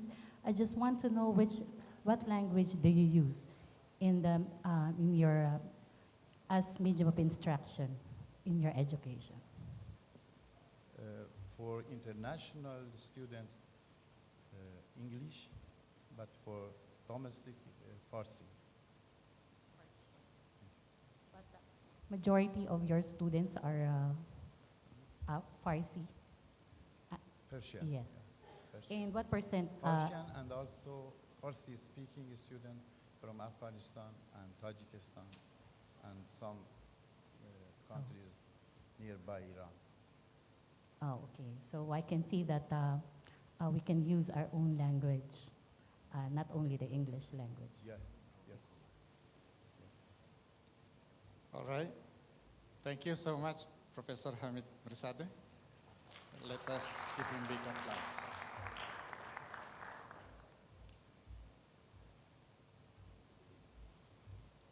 Let us move on to this second report. This is going to be presented by Professor Lee Tran Bin from University of Science and Technology of Hanoi, Vietnam.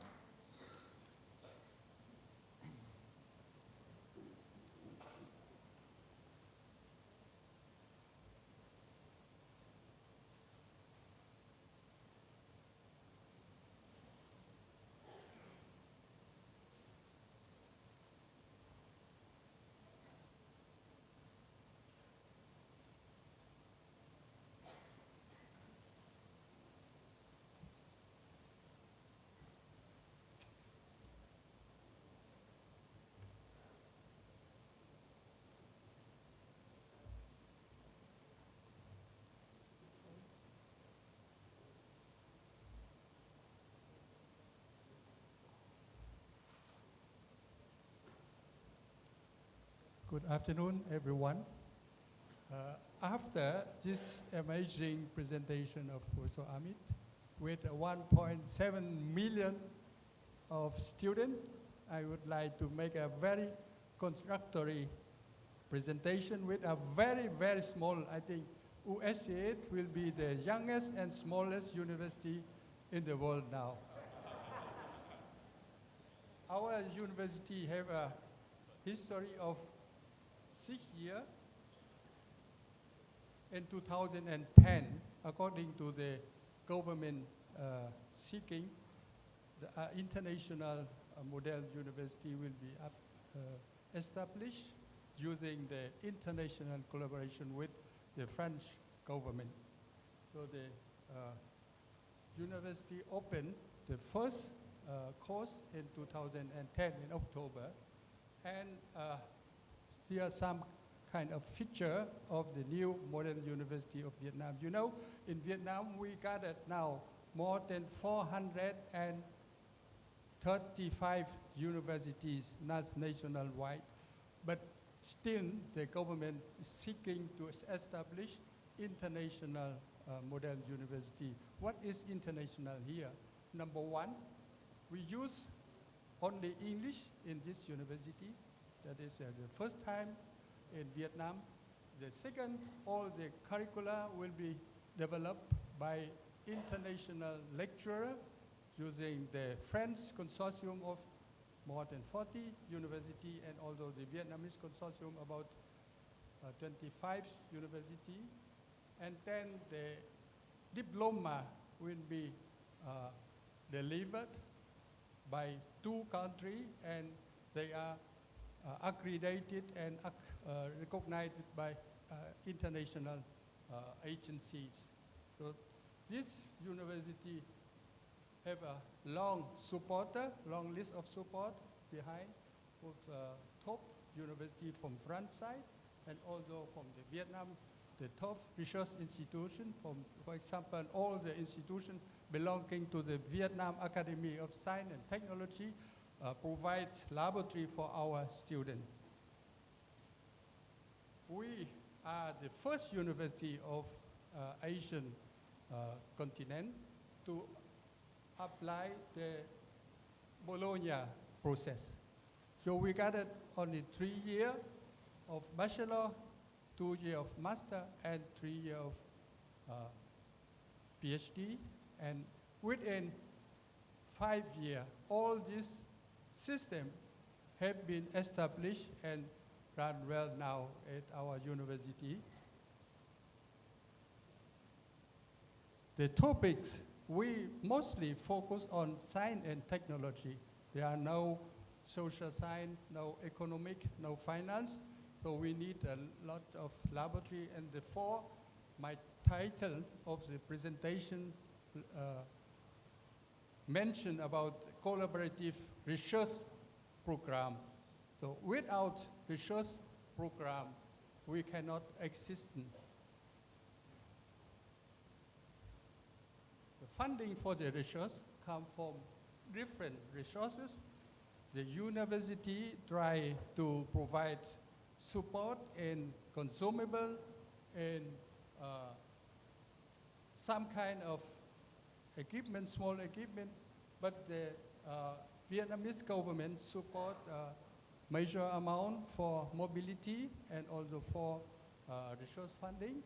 The most important part for the research laboratory and the research program in our university originated from the loan we got it from the Asian Development Bank, and also the French government via the Ministry of Foreign Affairs support in terms of mobility, in terms of some essential equipment for the research work.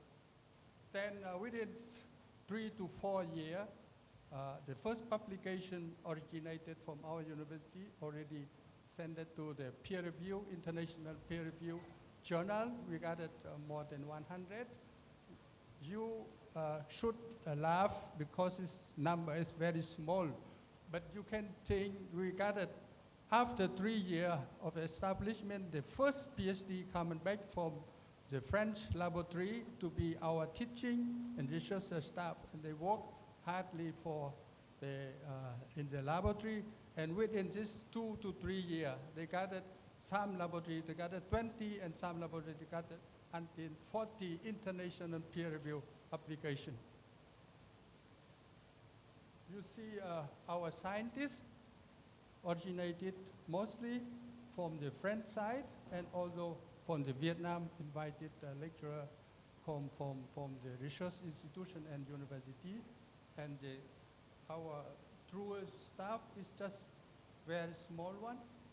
It's less than 30 people, but we got it totally 400 lecturers, and they are invited. Until from now until 2020, we have to take over all this teaching and research and task, and that is a big job for Vietnamese government, and the government effort give us enough budget for sending young scientists to the French laboratory, 400 totally in 10 years, to be recruited later when we come back to Vietnam and to be teacher and researcher at our university.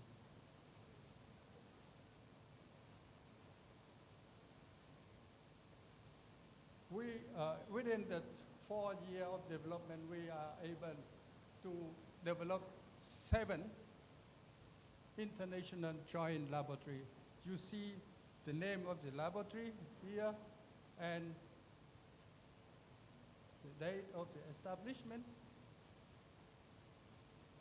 And they already started with different research projects. For example, some of the laboratory started with 3 research programs for energy, for example, 2.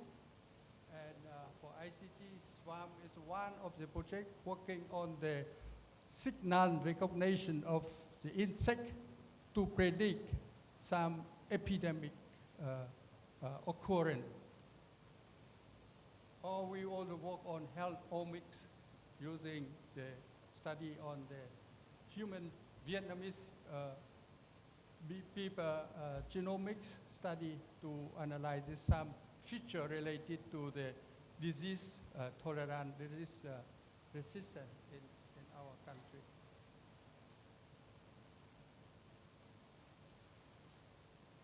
And we also plan in the next few years to create 9 more laboratories. So the total number for the 6 scientific department will be 15 research laboratories, international joint laboratory. I should go very fast in some field you see here. For example, on the field of plant biotechnology, we gathered 2 laboratories, one working on the rice genomic. They gathered a lot of publication, nearly 30 publications in 3 years. And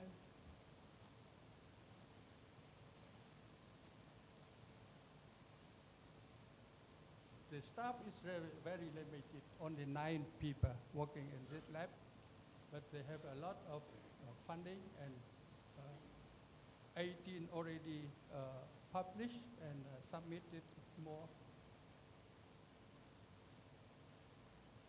Sorry, it's jumped very fast. And here is some information about another laboratory.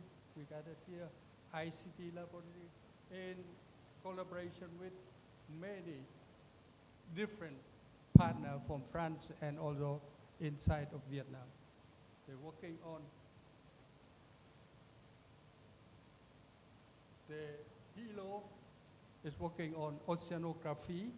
It is more remove control and remove image recognition, and they're working on the field of ocean to find the coastal change during the typhoon and during the season change in the year.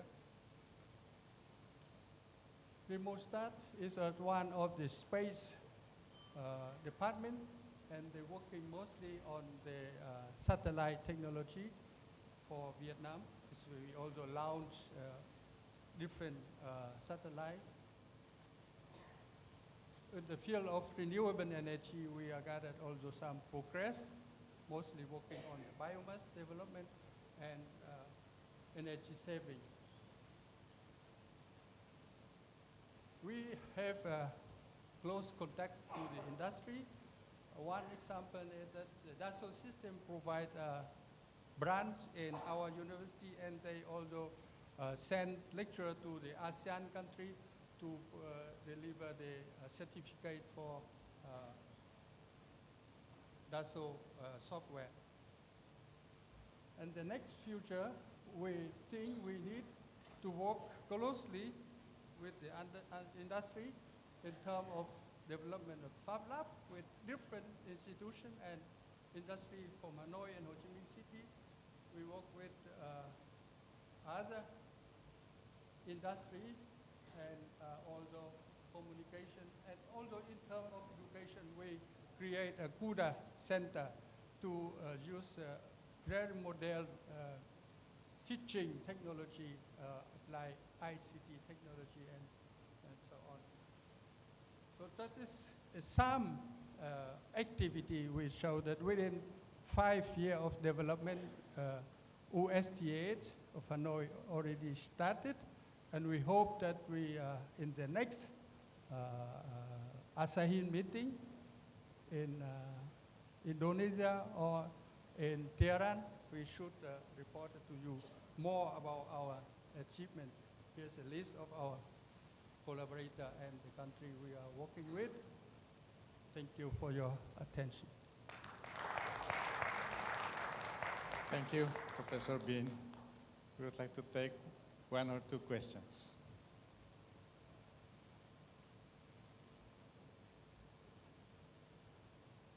One question? Okay. That will be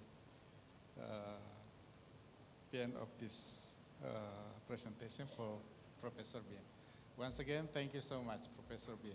Let us give him a big applause for him.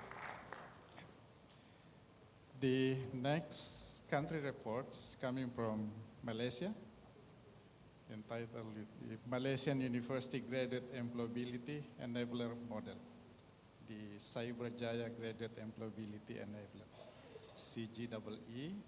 This is going to be presented by Professor Renugan Parataraju. Time is yours.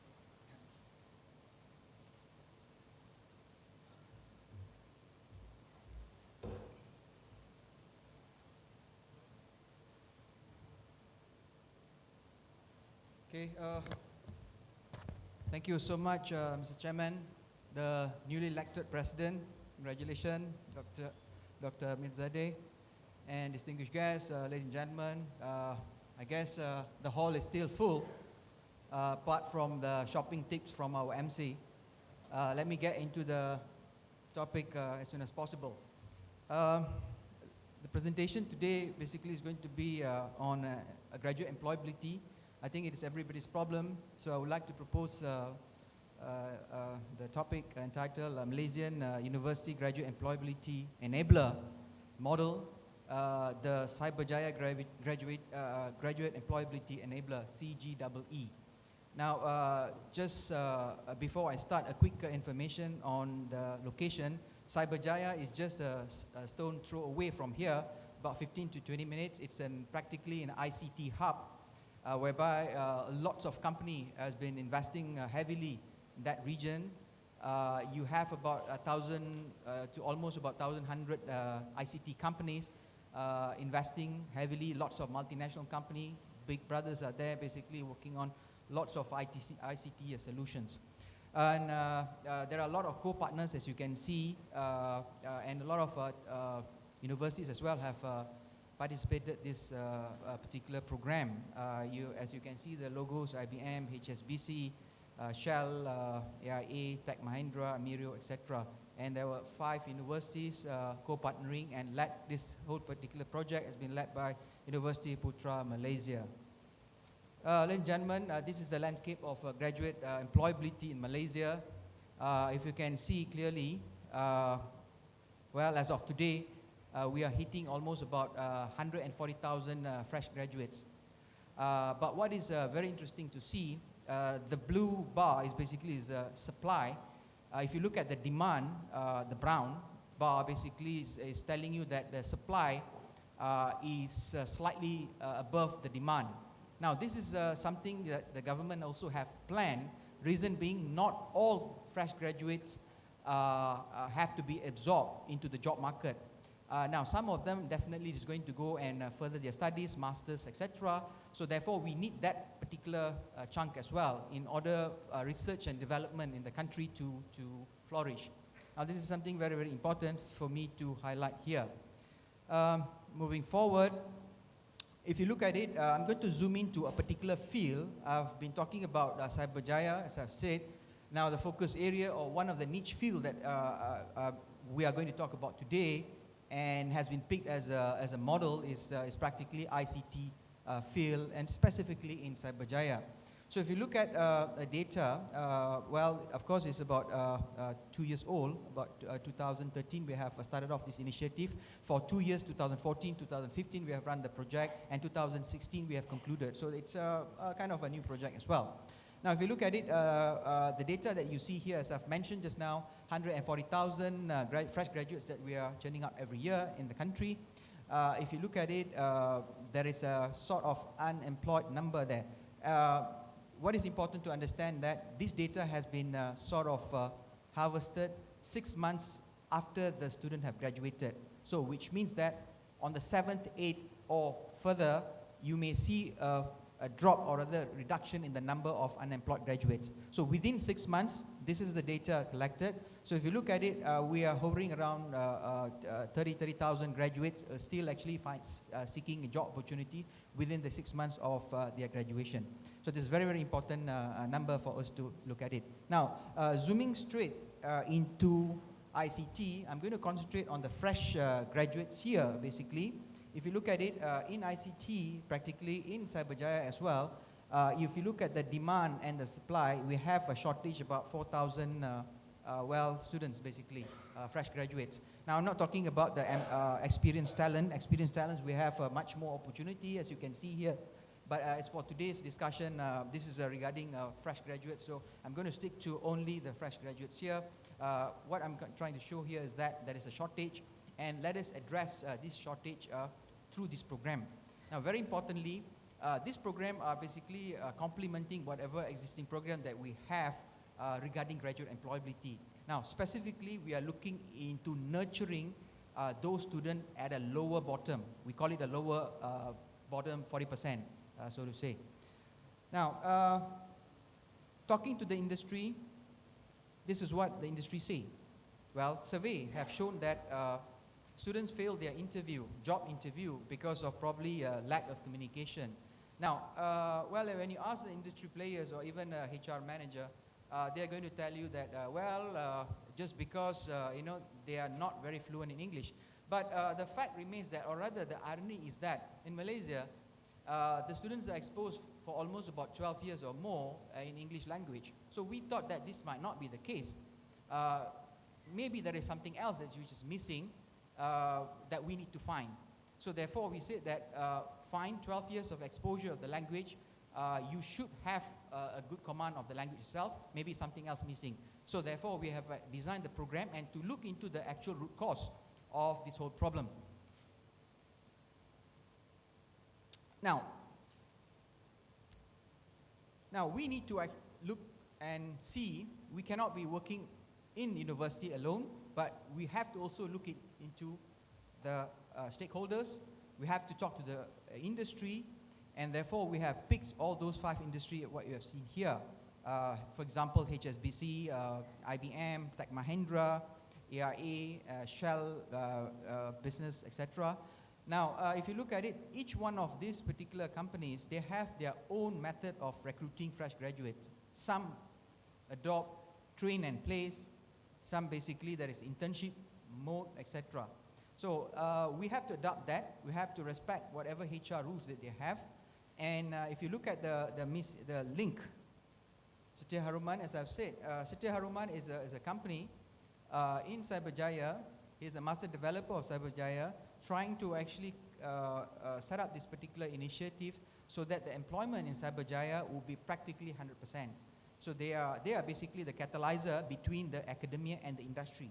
So if you look at it, our industry partners are here. We have 5 Malaysian universities as a model.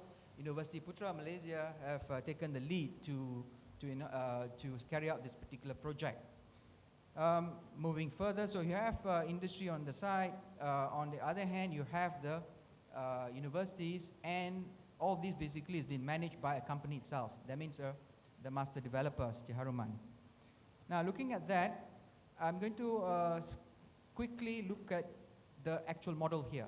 Now, if you look at the model, as I've mentioned just now, most of the graduate employability programs that we have in university, I'm pretty sure this is also applicable to your country, basically is driven by the university, typically. Now, in this particular case, it has been 80%, almost 80% is driven by the industry for the industry. So universities are basically where you have the talent pool, and they are basically the feeder for those fresh graduates. And you have the industry requirements here, you have the feeder, you have basically the coordinator, the industry as well, and you have all those components that we want to address. So if you look at the components that we want to address skills, sets of skills, which we feel that is very crucial. Now, all this information has been gathered through the consultation with the industry partners. Now, we look at the actual program, that how we have designed this novel CGEE model. 3 months immersion training for fresh graduate. It's a co-location. Practically all the students will be together carrying out this program. It is going to be actually an environment where to foster teamwork as a catalyzer. Industry definitely will be involved, providing all those technical know-hows, all those technical knowledge that's needed for fresh graduates. That is very, very important. Reason being, as an academician, I think we have done our job for the past 4 years or 5 years. Then I think let the industry now take over, because at the end of the day, they are going to work for the industry. Then finally, based on that, curriculum will be designed based on the confidence level and, of course, motivation talks, etc. And this is basically to bring the level up to the professional level, through the program. Now, it's very important, I've mentioned just now, we do believe that although industry says that, well, this particular student have failed the interview, reason being the communication skill is bad. Yes, probably the articulation is not up to the level, but I think the level of language is definitely that we feel that it is still, need not to be improved tremendously. After 12 or 13 years of language exposure, I'm pretty sure that the students have attained certain level.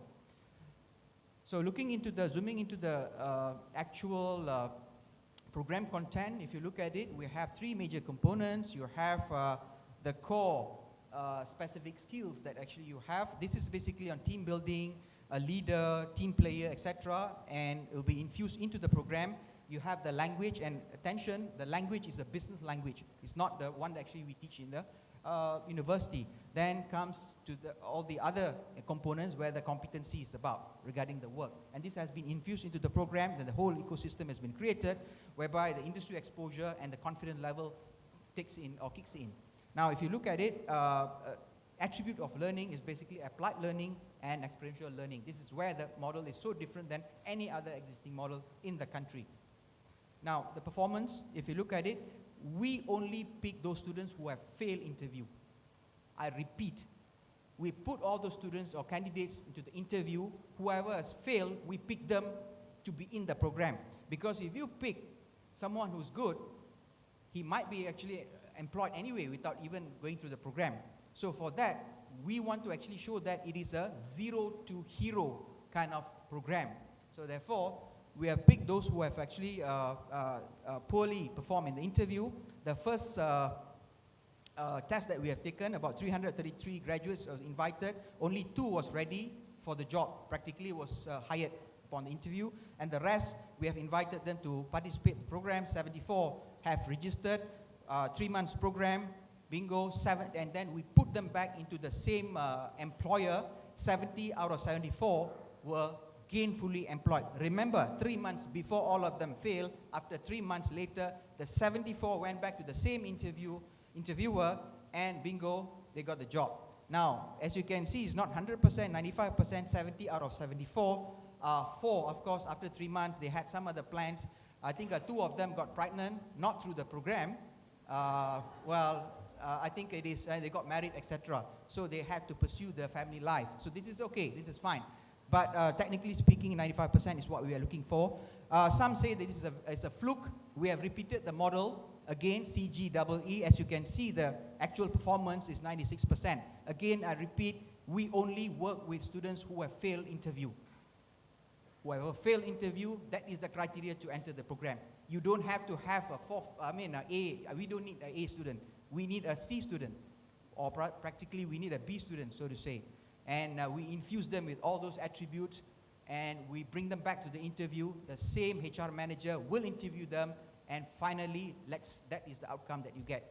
So we have been maintaining quite well in terms of the performance, 95% and above. We believe that we can keep on doing this, and when the program goes higher, I believe that the cost reduction will be there.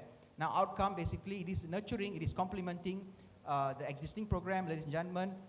The value proposition is basically a high value program that you can see here. Now, companies, all these graduates that you have here are earning quite well. Multinational company, high standards, high salary, success rate is also high. The risk that we have after the training, the offer has been refused or maybe cross-employment. Practically, there are also students. I told you just now, we have about 4 students.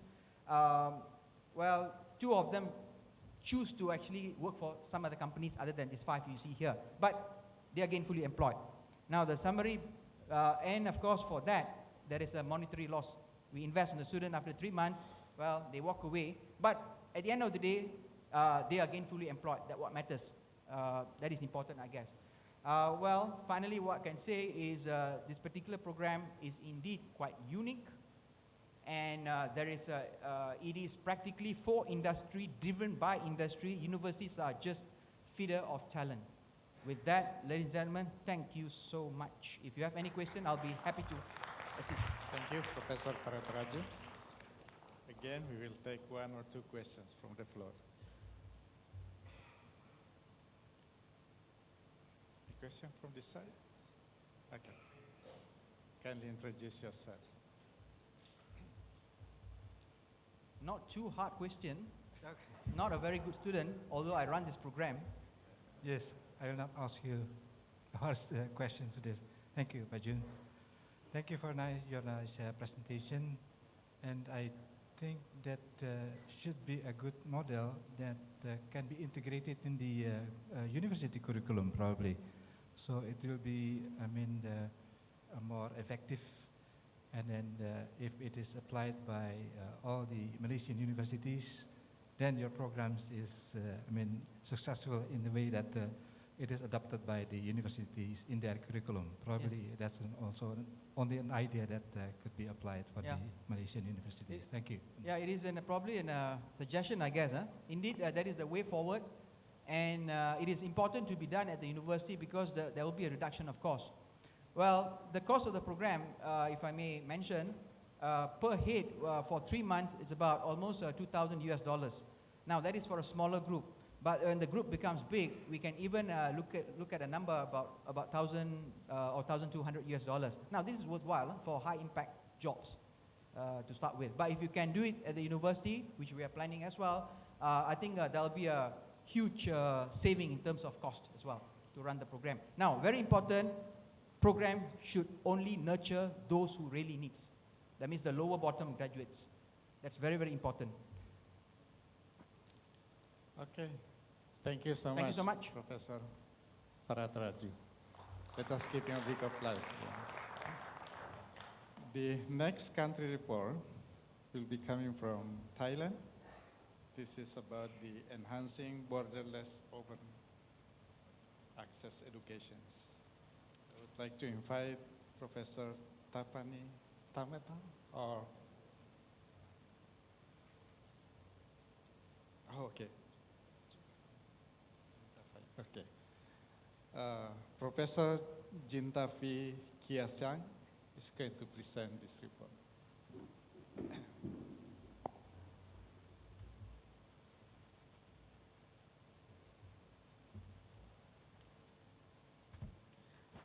Good afternoon, everyone.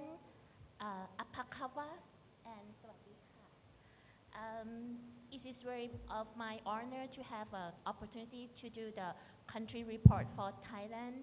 And I'm Jintavi Klaisang. I'm a full-time faculty member from Chulalongkorn University and also a committee member at Thailand Cyber University Project, also we know as TCU.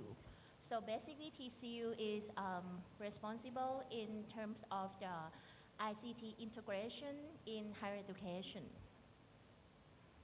So as a representative from TCU today, the content for this presentation will be covered.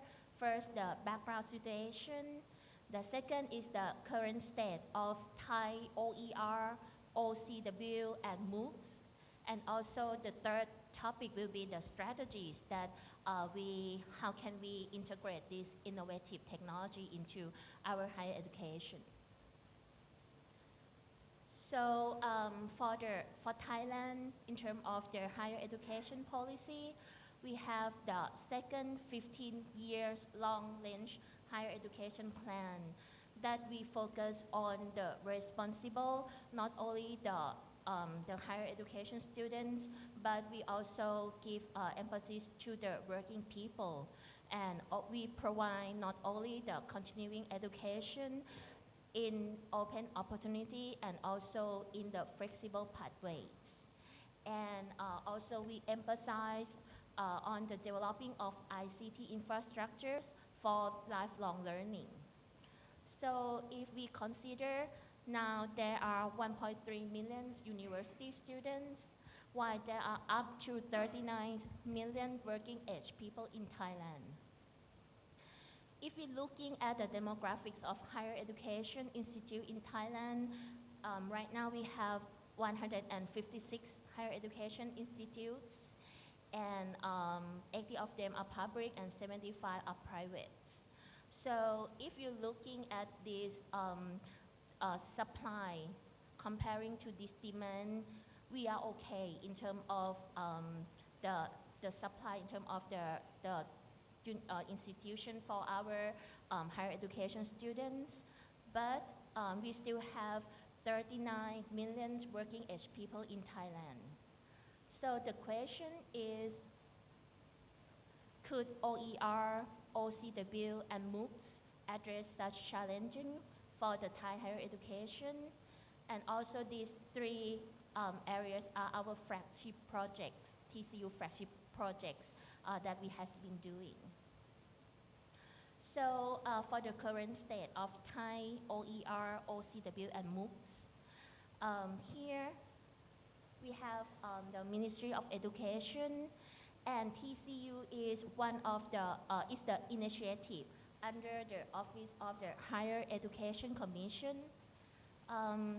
Under the OHEC, or Office of the Higher Education Commission, there are two major initiatives that dealing with the ICT. The first one is Inter-University Network, or UNINET. UNINET is responsible basically for IT infrastructure, founded in 1996, while we have TCU, or Thailand Cyber University projects that focus on promote the use of the education via online and distant education. And we also create a cooperative network among the local university to minimize the investment. And those are done by R&D, or research and development. And TCU was founded in 2005. So basically, TCU has been actively promoting the OER as well as the OCW to all Thai universities.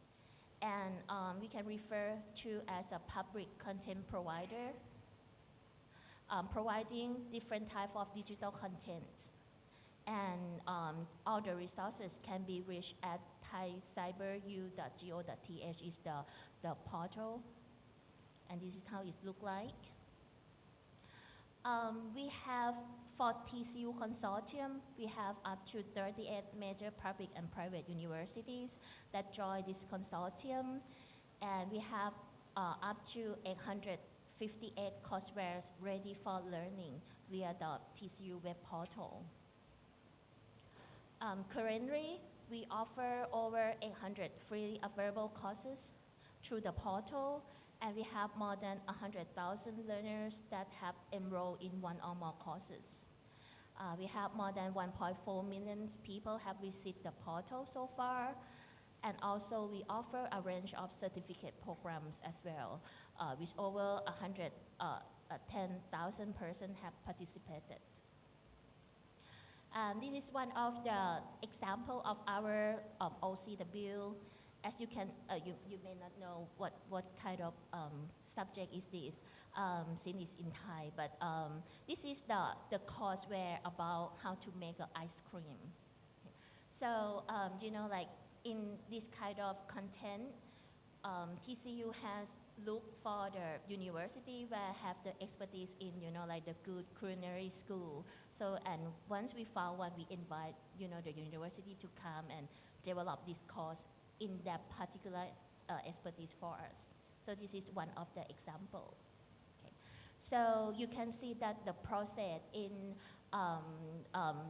working on the open courseware project is that we invite the university to share the courseware. Maybe it's the one that they already have, And if don't, we fund major university to produce the quality courseware and then offer for others. And we also conduct a courseware contest sometime in some particular area, for example, teaching democracy, moral and ethics, for example. And we also provide a training on courseware development. Not only that, we also have the certificate program as well, and one that we have done for a long time and is quite popular in Thailand. We call it e-learning professional development certificate, and we started since 2006. Those are the first project, our flagship project, which is the Thai OCW. So we're moving to the second flagship project, which is called TCU Growth Project. So TCU Growth Project is that as a TCU has joined as a member of GROW. GROW is the Global Learning Object Broker Exchange, who managing and federating open repository from around the world. So after TCU has joined as a member of this group, we are connected to other repository like OER repository around the world. So we share our resources, and we also use OER resources from others for Thai people. So what we learned from this second flagship project is that we found that there are a lot of quality courseware and learning resources in many universities, and they are willing to share among each other. This is the example of how the TCU group look like. Basically, it's the search engine similar to Google, but the result is limited to the OER repository. For example, like in this example, I put the keyword like e-learning, and then the result show like different kind of result that related to the word e-learning. And you can see that this result is from Merlot, which is one of the biggest OER repository from the States. And this result is from Korea, the OER repository. That was our second flagship project. And then we moved to the third and the latest one, which is the establishment of Thai MOOC. That we start from the foundation of we have fast and stable network infrastructure provided by Uninet. And we already have OER, OCW content portals, and we have learners and internet accessibilities. So these are our foundation. And then for the enabling factors, including we have the support from supporting law and regulation. We also have the cooperation among higher education, and we also have teacher participation and support. So those are come, and then we feel that, okay, we are ready for the Thai MOOC. So this is the conceptual model of Thai MOOC. You will see that on the left-hand side here, there are different types of learners to enter our higher education.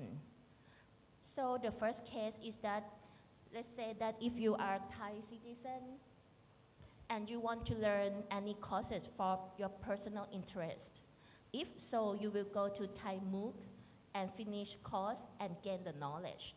So that is for all Thai, is the first option. So the second option is that if you are students, learn elective subjects and then get learning credit transfer, meaning that suppose you are the student in the University A, and then you find that, yeah, there are so many interesting courses in University B or C or D, and you would like to take those courses, and later you would like to transfer those to count it as the credit upon completion of the degree. So those are, you will go to this route, like you will take the Thai MOOC course, and then you will go to the assessment services and credit bank here, hosted by the higher education institution. And then those can be transferred. The third option would be if you are the Thai students or Thai people learn and get credit from many courses and would like to transfer to a degree. In this case, is really enhance the equal opportunity for all Thai. Let's say that if maybe like you just graduate the high school and then you don't have the opportunity to enter right away to the university, you can start to get the courses little by little, and then together you can combine and apply for the degree. In this case, you will take one course, maybe subject 1, 2, 3, a little at a time, and then if you go to the same route that go to assessment service, credit bank, and then credential service, and in order to complete a degree program. So that's our future plan. Okay. So the strategies, in order to success in those 3 flagship projects, we have a total of 4 strategies. First, we empower 9 regional universities to be regional e-learning hub. And second, we promote shareable OCW and learning resources among the universities. Third, we have the human resources development by conducting annually national and international conferences. And we also have done the research in order, in terms of the quality standards, best practice, and guidelines. So this is our 9 regional hubs that located throughout the country, and all are have their own learning resources repository. So for Thai MOOC projects, with the 3 ministry synergy, there are the cooperation among Ministry of ICT that take care in terms of the infrastructure, Ministry of Science and Technology that taking care of the MOOC platform, and last but not least, Ministry of Education that take care in terms of the application, user interface, and also the machine interface, and also provide the services for all Thais. And this is how the Thai MOOC interface look like. This is one example of the course that named IT for Education. And this is, as you can see on the screen, that this is start August 8th, and it just end like December the 3rd. So this is the pilot project that we try to see how it works in terms of when we going to make it available for all times. Okay. So the priority of MOOC courses, first we start with general educational courses. For example, for first and second year students, which are common for all universities. We also focus on life and health science courses, computer and technology, business administration, and also languages and culture. For example, like Thai study, Thai everyday communication language. Yeah. So Thai MOOC become national project and fully supported by Thai government, and we working on it, and MOOC, the first phase, one start on 2016, targeting to provide 30 plus MOOC style courses, credit bank, and also assessment center. And we're looking forward to partner with regional MOOCs, ASEAN, Asian, global MOOCs to share and exchange languages and cultures. For example, Thai studies, the Thai everyday communication language, living and working in Thailand. So that are what we're doing in Thailand in terms of to enhance the learning in higher education, borderless open access education. Thank you. Okay. Thank you so much, Professor Kleisen. I guess we'll move on to the next presenters. There's going to be a country report from Japan. The title, The Trends of Quality Assurance and Undergraduate Education Policy. This is going to be presented by Professor Masaru Osanai from Soka University. Good afternoon. It's already 20 past 4. I will try my best to squeeze my time for presentation to give more time to Roger and parallel sessions. So my top, I have two things to talk. And the first half is about higher education policies in Japan. It consists of 3 short topics. And the other one is later half is about our university. And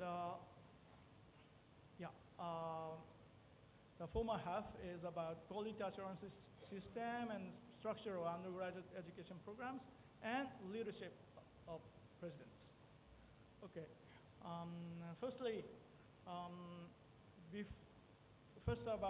about quality assurance system in Japan. It's a real country report, but very rough. I'm sorry. Excuse me. Before 2004, the establishment approval system of the Ministry of Education. Currently, it was mixed because the Ministry of Education, Culture, Sports, Science, and Technology. Along the standard for establishing universities was the only official quality assurance system. And it is something like a kite. And for example, undergraduate programs are controlled for 4 years after the establishment. And they are controlled by ministries for 4 years. But after 4 years, it's just like a kite that its tag was released. So, sayonara, adios. So, in 2004, the accreditation system was introduced, and evaluation for accreditation by certified agencies started. So, on this occasion, the standard for establishment became a little more flexible. And in the quality assurance system, new system, each university must be evaluated and accredited every 7 years. And now it's the second round of the quality assurance system. And third round will start in 2018.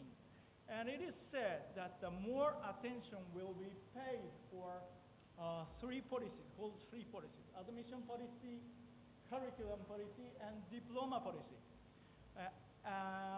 So 3 policies are made by each education program. But 3 policies as a whole universities will be important in the third round, it is said. And the second small topic is about undergraduate education program structure. Before the World War II, Japan adopted mostly from European higher education system, mainly French system. So there were various types of higher education institutions before the World War II. But after the World War II, Japanese higher education system was simplified as that of the United States. And in 1950s, under the effect of US system, credits of general or liberal arts education courses, including natural science, social science, humanities, and physical education, are required nearly half of the total credits in all measures. But as a result of the gradual deregulation after that, major subject courses became dominant.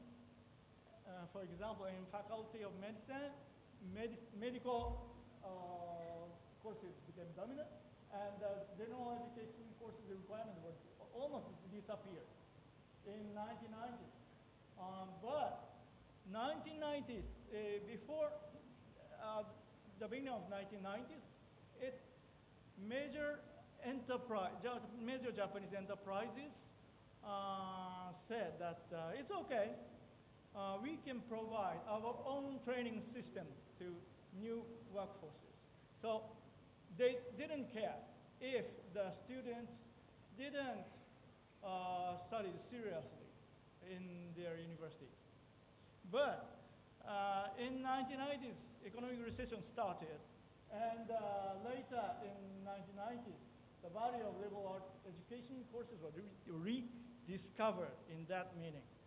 And after that, Minister of Education made a suggestion about total structure of undergraduate education programs. So they started to think about total structure of undergraduate education system.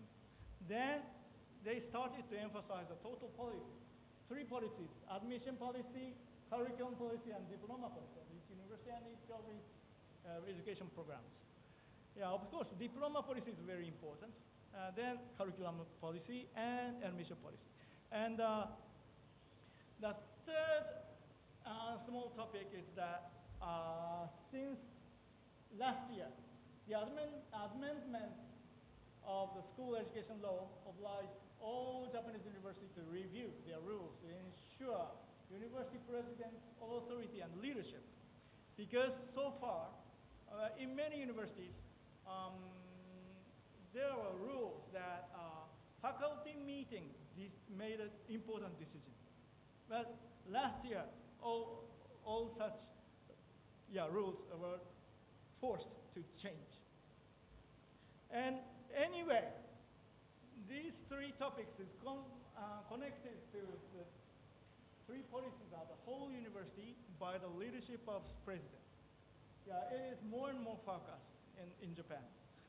Then let me move on to the second one about our university.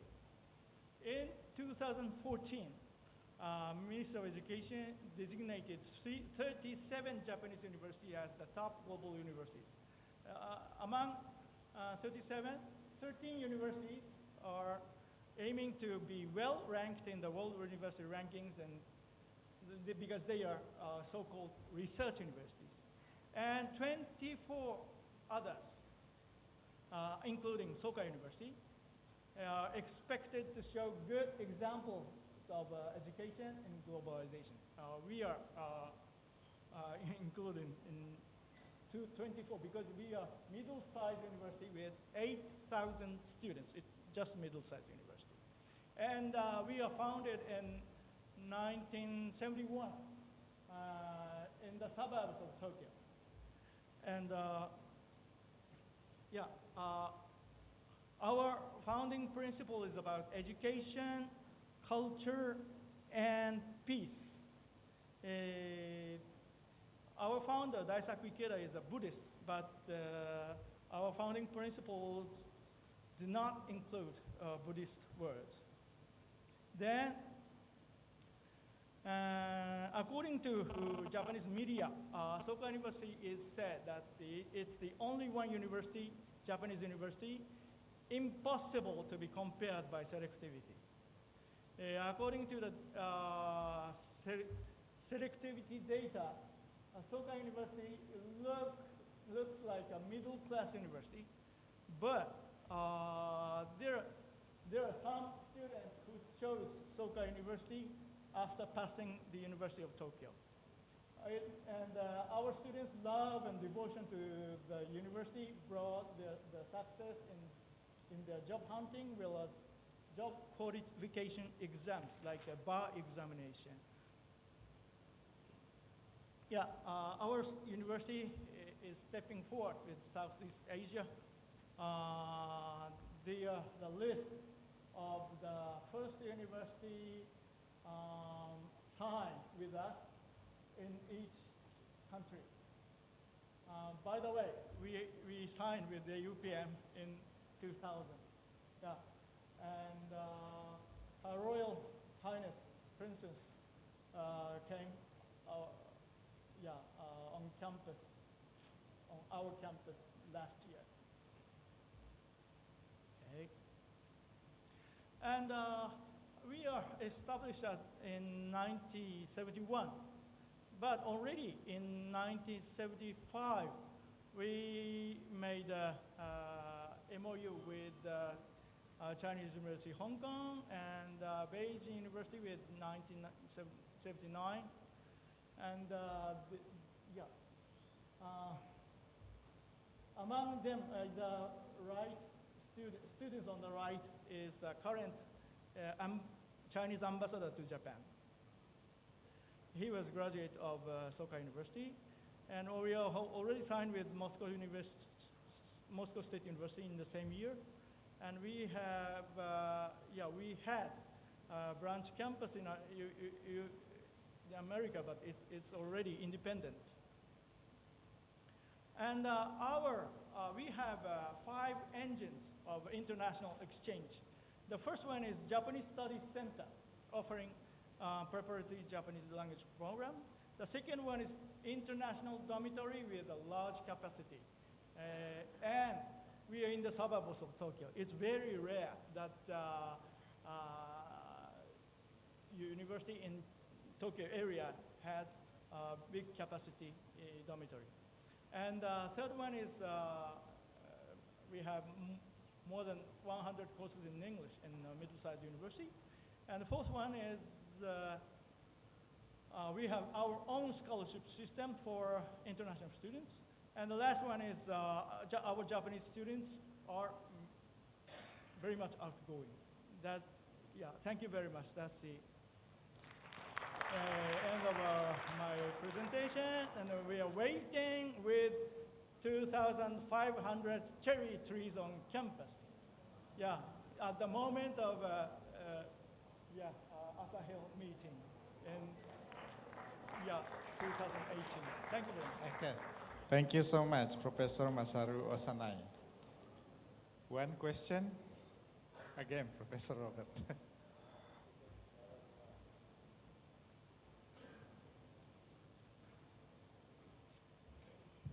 Thanks again, Baju.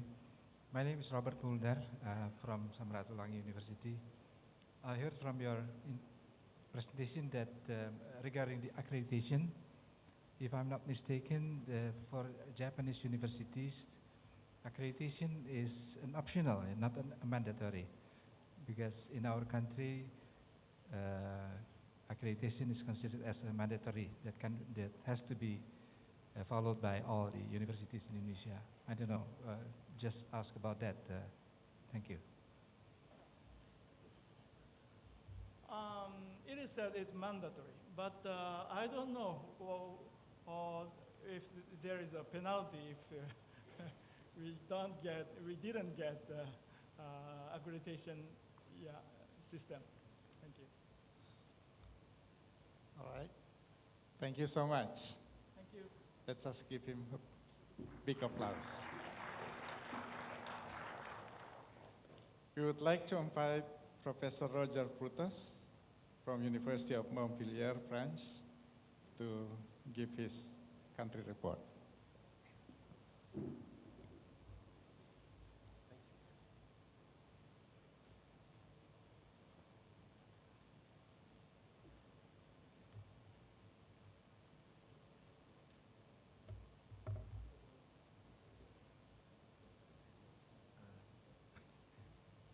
It's gone. Here it is.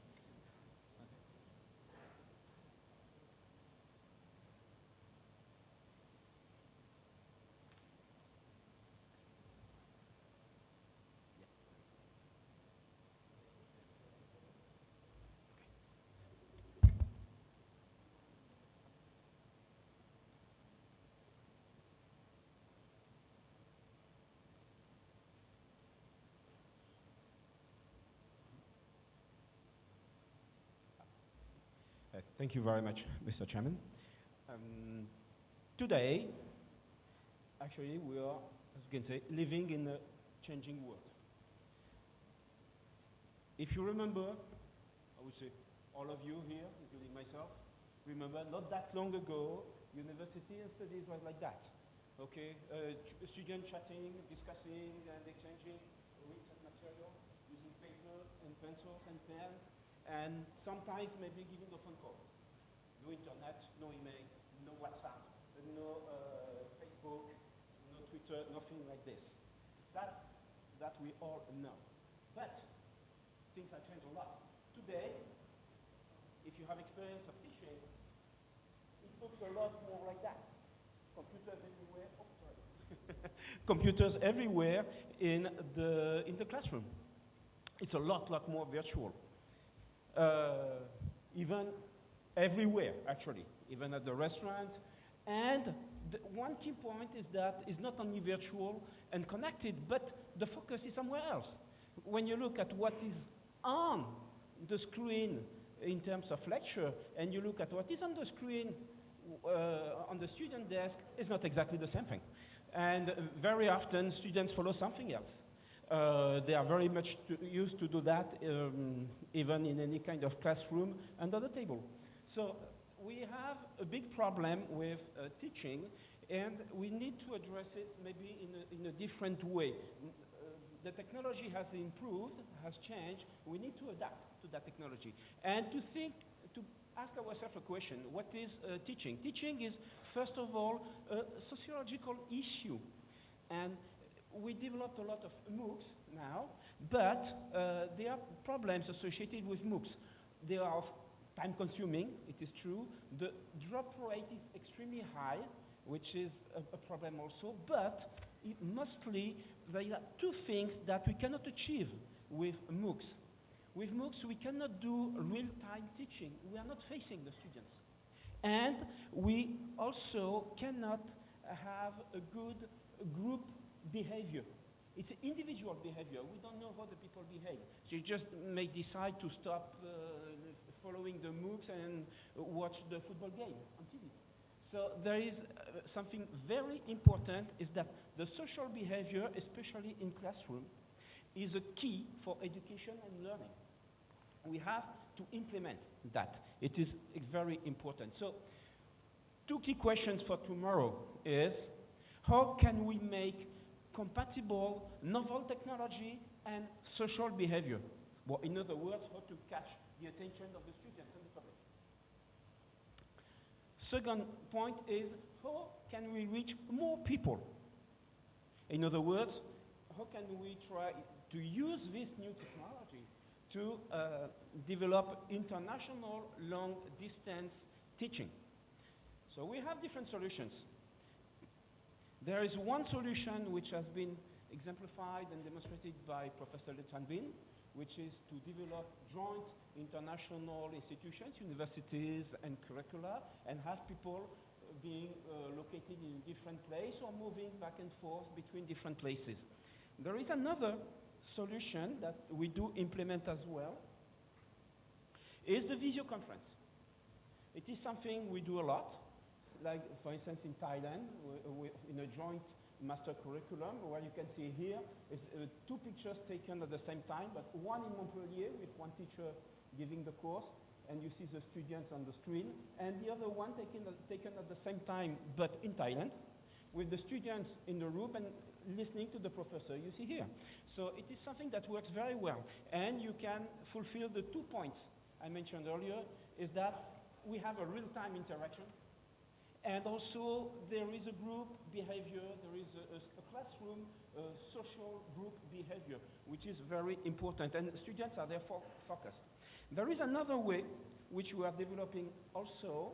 It is something, master curriculum we just started this year with the Faculty of Medicine at Universitas Gadjah Mada in Indonesia. It's a joint curriculum, double degree, and I have documentation I would be happy to give you and leave on display over there. The main point and main difference between the first one is that it is basically almost exclusively based on distance teaching. There is almost no more movement of students and teachers. But the curriculum is a regular one. But that is today. That's as we do today with the technology of today. What about tomorrow? Tomorrow, we're moving to something different, which is the virtual classroom. It does already exist. It's no longer science fiction. It does exist. For instance, this is an example of virtual classroom in Harvard University. It's something which is already implemented. Virtual reality allows to create classrooms and have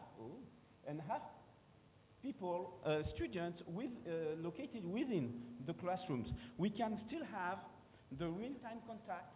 We can still have the social classroom behavior, and we can focus the student because they are already using internet and the connecting system with the virtual system. They cannot use the smartphone at the same time. And so they are really focusing on the course. The technology already exists. It's well developed, and it's already in classrooms, a younger classroom. So very young children are already starting to be trained to this kind of system, and all the students as well. So it's something that is starting now.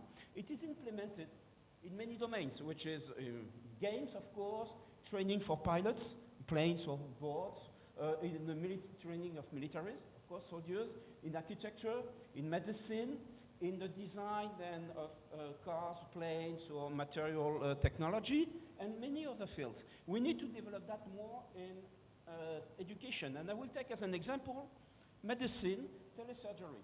We now can do surgery by distance using robots, and the surgeon can be next to the operation room and next to the patient, can be many thousand kilometers away from the patient. It doesn't matter anymore, okay? It's just a matter of connection. So, but can you imagine yourself being a teacher at the medical school and enter the room and tell the students, okay guys, now we're going to study ICT, telemedicine, telesurgery, long distance surgery, robot-assisted and computer-assisted medicine and telecommunication and ICT. So please, take a pen and a paper. Doesn't make sense.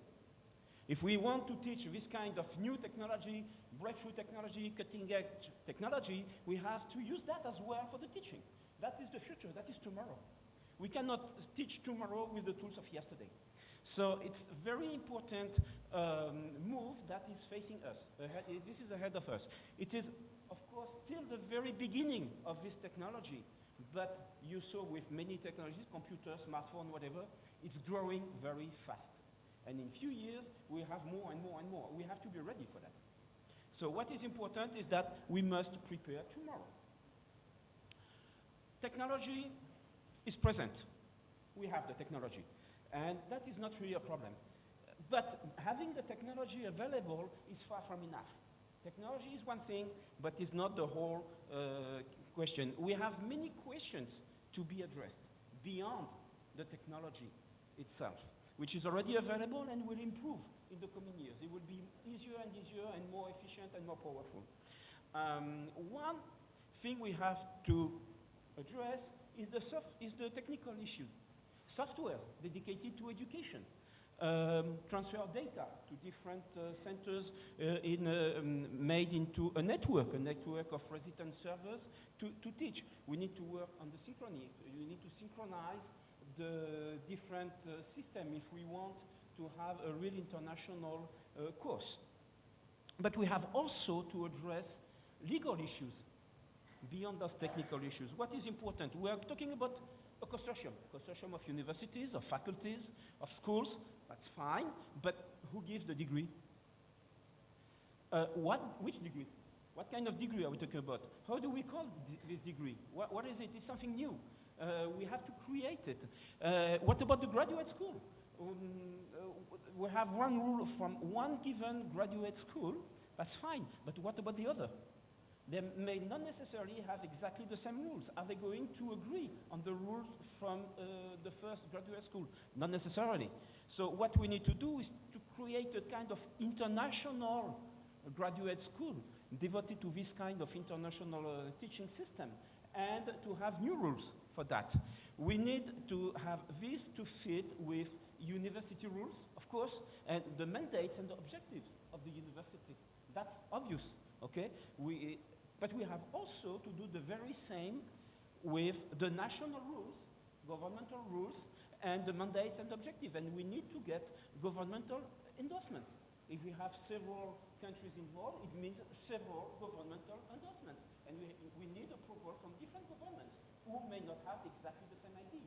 So we have a new set of rules of legal issues and legal conditions and framework to build before being able to do that. We also have educational issues. We need to make a real international program, not export. I mean, it's not one university which is going to export its program to another place.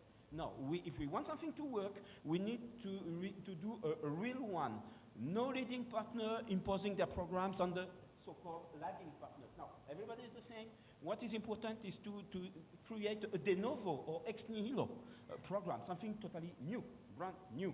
And the same program everywhere. Wherever we are located, exactly the same program. And of course, a program adapted to the technology. These educational issues are also something very important to address. And finally, we have also political issues. The objective is to improve and progress, not to lose identity of each individual university or country.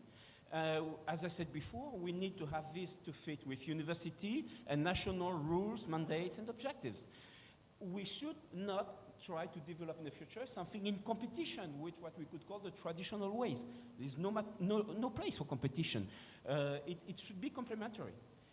And this, because of all these issues, technical, political, legal, etc., should be limited to some topics, only some key topics. It is an international system at that level should be an added value, not a substitute to anything else. So, and the technology can be applied to that, but technology should not take over. Technology is at the service of the society, not the other way.